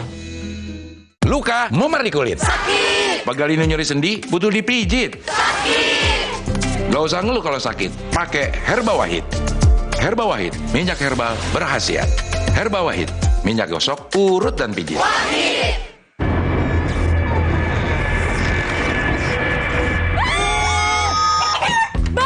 Sedap rawit pingit ayam jerit. Satu-satunya di Indonesia dengan rawit asli. Pedasnya auto jerit. Cobain nih, di sedap rawit pingit ayam jerit. Minyak kenyal berpadu dengan gurihnya kaldu ayam yang bikin nagih. Sedapnya rawit pingit. Asli rawitnya bikin jerit sedapnya dari Mixfood. Aqua percaya akan kebijaksanaan dan keajaiban alam. Aqua berasal dari gunung-gunung terpilih, bukan tempat yang mudah tercemar. Aqua disaring oleh lapisan bebatuan pelindung tanpa proses rekayasa. Aqua mengandung mineral alami tanpa tambahan zat berbahaya. Sehingga Aqua terasa dingin tanpa didinginkan. Jelaskan kalau tak semua air itu Aqua. Aqua 100% murni.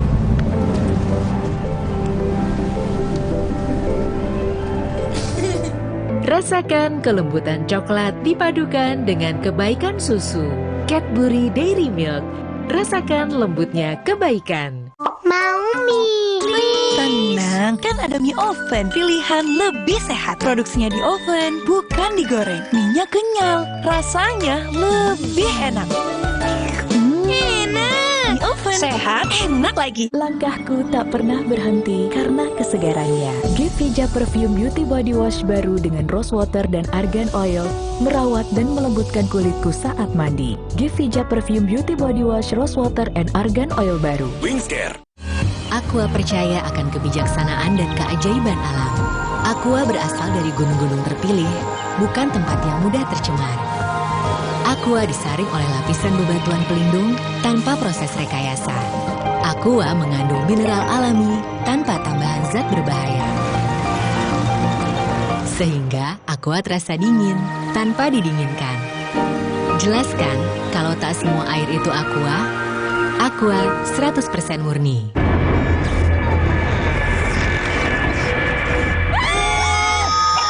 Baru mie sedap rawit pingit ayam jerit. Satu-satunya di Indonesia dengan rawit asli. Pedasnya auto jerit. Cobain nih, di sedap rawit pingit ayam jerit. Minyak kenyal berpadu dengan gurihnya kaldu ayam yang bikin nagih. Sedapnya rawit pingit. Asli rawitnya bikin jerit sedapnya dari Mixfood.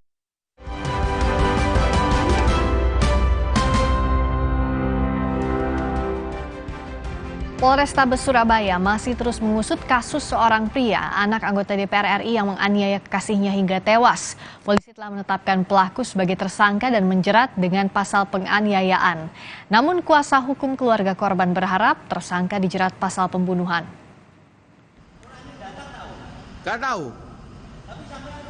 Polisi terus mengusut kasus anak anggota DPR yang diduga menganiaya kekasihnya hingga tewas di Surabaya, Jawa Timur. Polisi telah menetapkan pelaku penganiayaan sebagai tersangka dan dijerat pasal penganiayaan. Selain itu, polisi terus mendalami motif tersangka saat menganiaya korban. Terkait dengan motif, kami masih mendalami. Kami belum fix menyatakan hal itu benar terkait dengan pernyataan dari pelaku. Kami masih mendalami. Maka kami menerapkan dua pasal di sini, 351 ayat 3 dan juga 359. Pasangan ini kerap cekcok atau gimana sih, sampai berujung penganiayaan? Sesuai dengan fakta dan peristiwa yang sudah kami coba himpun, bahwasanya memang dari korban kami coba pelajari media sosial yang dia miliki, dia sering mengeluh seperti itu. Tapi perlu kami pendalaman. Terkait penerapan pasal penganiayaan terhadap tersangka, kuasa hukum keluarga korban menyatakan kasus ini dilaporkan terkait dugaan penganiayaan dan pembunuhan. Kuasa hukum tetap berharap agar diterapkan pasal pembunuhan terhadap tersangka. Kami tim kuasa hukum menghormati proses hukum yang berjalan. Atas adanya informasi bahwa tersangka ini tidak dijerat pasal pembunuhan, bahwa dalam laporan polisi tertulis yang sudah kami buat, di sana jelas dituliskan bahwasannya laporan kami yaitu 351 ayat 1 dan atau pasal 338 yang di sana adalah ancaman pembunuhan. Jika nanti ditemukan ternyata adanya penghilangan salah satu unsur pasal, tentunya kami tidak akan diam saja. Kami pasti akan melakukan langkah-langkah hukum lebih lanjut demi melindungi hak-hak hukum dari klien kami. Berdasarkan hasil otopsi, korban mengalami patah tulang serta luka dan memar di bagian organ dalam. kemudian patah tulang disertai luka darah pada tulang iga kedua sampai 5, kemudian ada luka memar pada organ paru dan luka pada organ hati. Korban ditemukan tergeletak di lantai basement tempat hiburan di Surabaya, Jawa Timur 4 Oktober 2023 lalu. Tersangka sempat merekam korban dengan kamera ponselnya dan tertawa santai saat ditanya security.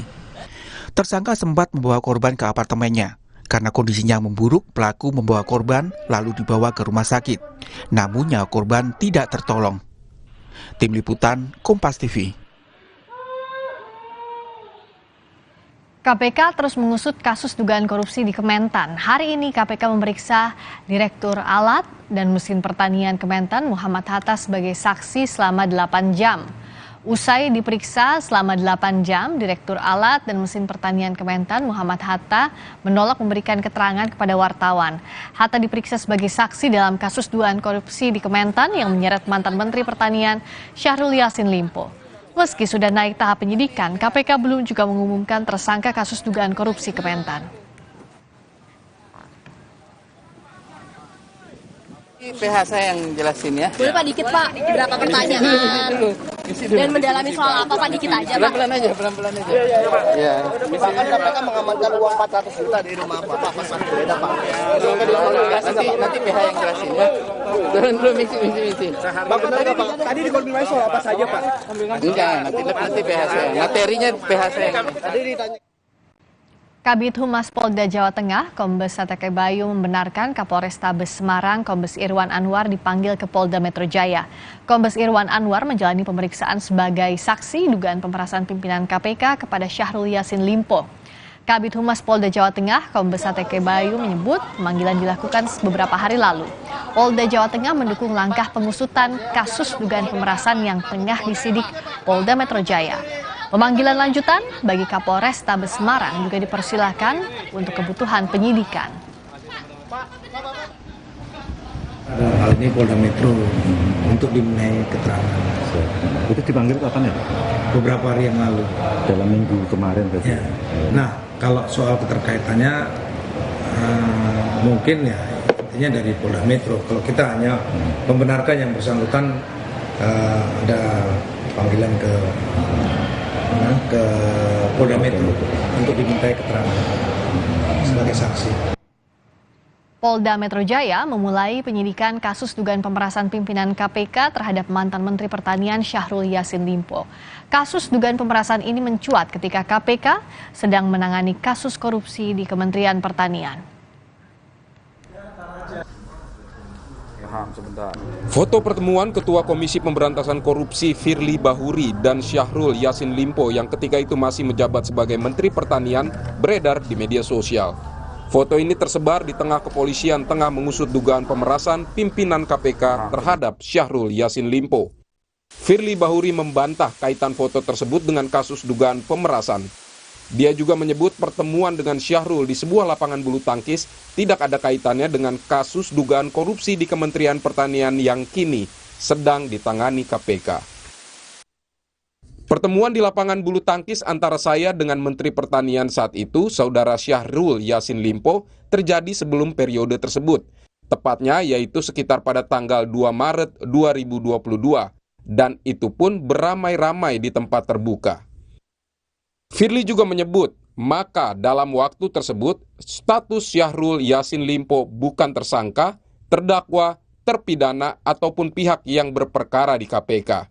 Kejadian tersebut pun bukan atas inisiasi atau undangan saya. Polda Metro Jaya menyebut kasus dugaan pemerasan oleh pimpinan KPK telah naik ke tingkat penyidikan. Foto pertemuan antara Firly dan Syahrul juga masuk dalam materi penyidikan. Pasca pelaksanaan gelar perkara yang merekomendasikan status penyelidikan atas penanganan perkara yang dilakukan sebelumnya ke tahap penyidikan, selanjutnya akan diterbitkan surat perintah penyidikan untuk melakukan serangkaian tindakan penyidikan menurut cara dalam hal yang diatur oleh undang-undang guna mencari dan mengumpulkan bukti yang dengan bukti itu membuat terang tindak pidana yang terjadi dan menemukan tersangkanya. Untuk mendalami lebih lanjut di tahap penyidikan nantinya terkait dengan temuan dokumen foto dimaksud. Jadi terjawab bahwa ini masuk dalam materi penyidikan yang akan kami gali dan akan kami cari buktinya untuk membuat terang tindak pidana yang terjadi. Dalam kasus dugaan pemerasan itu, Polda Metro Jaya pun telah memeriksa 6 orang, diantaranya Syahrul Yassin Limpo, sopir, dan ajudannya. Terkait pengusutan kasus dugaan pemerasan, Wakil Ketua Komisi 3 DPR RI, Ahmad Syahroni menyebut bisa saja Firly dinonaktifkan sebagai Ketua KPK. Terkait dengan isu penonaktifkan Ketua KPK, saya rasa yang lebih kompeten adalah dari pihak institusi penegakan hukum yang berperkara. Misalnya polisi memberikan rekomendasi kepada Bapak Presiden untuk melaporkan hal terkait berperkara apa yang dimaksud. Jadi terkait yang seperti ini adalah institusi langsung kepada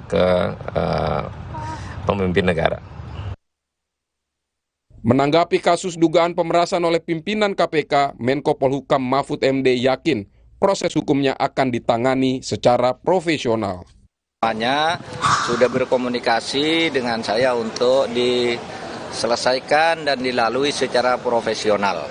Jadi itu saja yang saya sampaikan. Saya terus berkoordinasi dengan KPK maupun dengan Polda agar ini selesai dengan benar dan baik. Gitu aja. Dua kasus yang menyita perhatian publik, yaitu kasus dugaan korupsi di Kementerian Pertanian maupun kasus dugaan pemerasan, harus diusut tuntas. Penuntasan kasus bakal menambah kepercayaan publik terhadap institusi penegak hukum. Tim Liputan Kompas TV. Mantan Menteri Pertanian Syahrul Yassin Limpo menemui Presiden Joko Widodo di Istana Merdeka Minggu malam. Syahrul pamit ke Jokowi usai mengundurkan diri dari jabatannya sebagai Menteri Pertanian, sekaligus menyampaikan terima kasih dan maaf kepada Presiden Jokowi. Syahrul Yassin Limpo pamit ke Presiden Jokowi usai mengundurkan diri dari jabatannya sebagai Menteri Pertanian.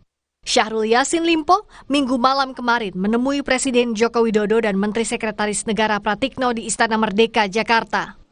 Ia tiba di istana sekitar pukul 6:30 malam dan langsung masuk ke istana melewati pintu Bali atau akses VVIP. Dalam keterangan tertulisnya, Syahrul Yassin Limpo mengucapkan terima kasih sekaligus pamit kepada Presiden Jokowi. Menyampaikan terima kasih sekaligus pamit pada Pak Presiden karena tidak dapat membantu beliau sampai akhir masa jabatannya. Jika ada kesalahan selama menjadi menteri, hal itu adalah tanggung jawab saya yang menjalankan jabatan ini. Tentang proses hukum yang sedang berjalan ini, saya sampaikan bahwa saya akan menghadapi hal tersebut secara kooperatif dan dengan penghormatan terhadap hukum yang berlaku, ujar Syahrul Yassin Limpo. Ex-mentan Syahrul Yassin Limpo sempat dikabarkan hilang kontak setelah KPK menggeledah rumahnya dalam kasus dugaan korupsi di Kementerian Pertanian. KPK menyita uang dalam pecahan dolar Amerika Serikat dan Singapura senilai 30 miliar rupiah. Namun hingga kini KPK belum juga mengumumkan tersangka kasus itu. Tim Liputan Kompas TV. Presiden Joko Widodo menyebut akan menambah impor beras sebanyak 1,5 juta ton. Jokowi menyatakan cadangan beras di Bulog belum mencukupi kebutuhan nasional. Jokowi menilai meski hasil panen raya menambah pasokan beras, tapi jumlahnya masih kurang saat meninjau panen padi di Subang, Jawa Barat minggu kemarin. Jokowi minta stok beras ditambah 1,5 juta ton lewat impor. Jokowi mengatakan El Nino yang berdampak pada produksi beras di Indonesia. Stok yang ada di Bulog sekarang ini 1,7 juta ton, kita masih menambah lagi. Sampai akhir tahun kira-kira 1,5 juta ton.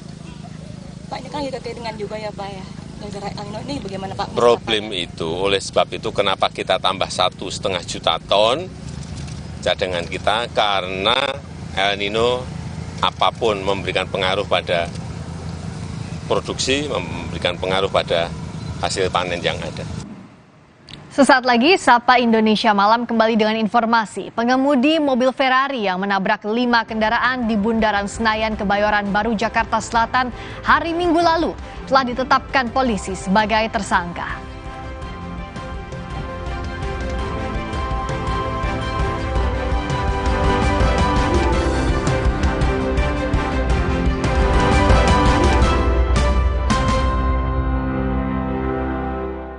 Anda menyaksikan Breaking News Kompas TV. Banjir menerjang bangunan MTS. Di belakang saya ini masa aksi ini mulai tidak tertib. Akan ada gempa-gempa susulan. Harga naik menjadi 10.000. Sudah mulai berangsur. Pengungsian ini dibangun secara swadaya oleh keluarga kurang lebih seperti ini. Kemungkinan besar Rusia jadi bisa menahan lama juga ya. Saat ini api sudah bisa dipadamkan. Kami sudah meninggal dunia 131 orang dan sisanya. Breaking News Kompas TV.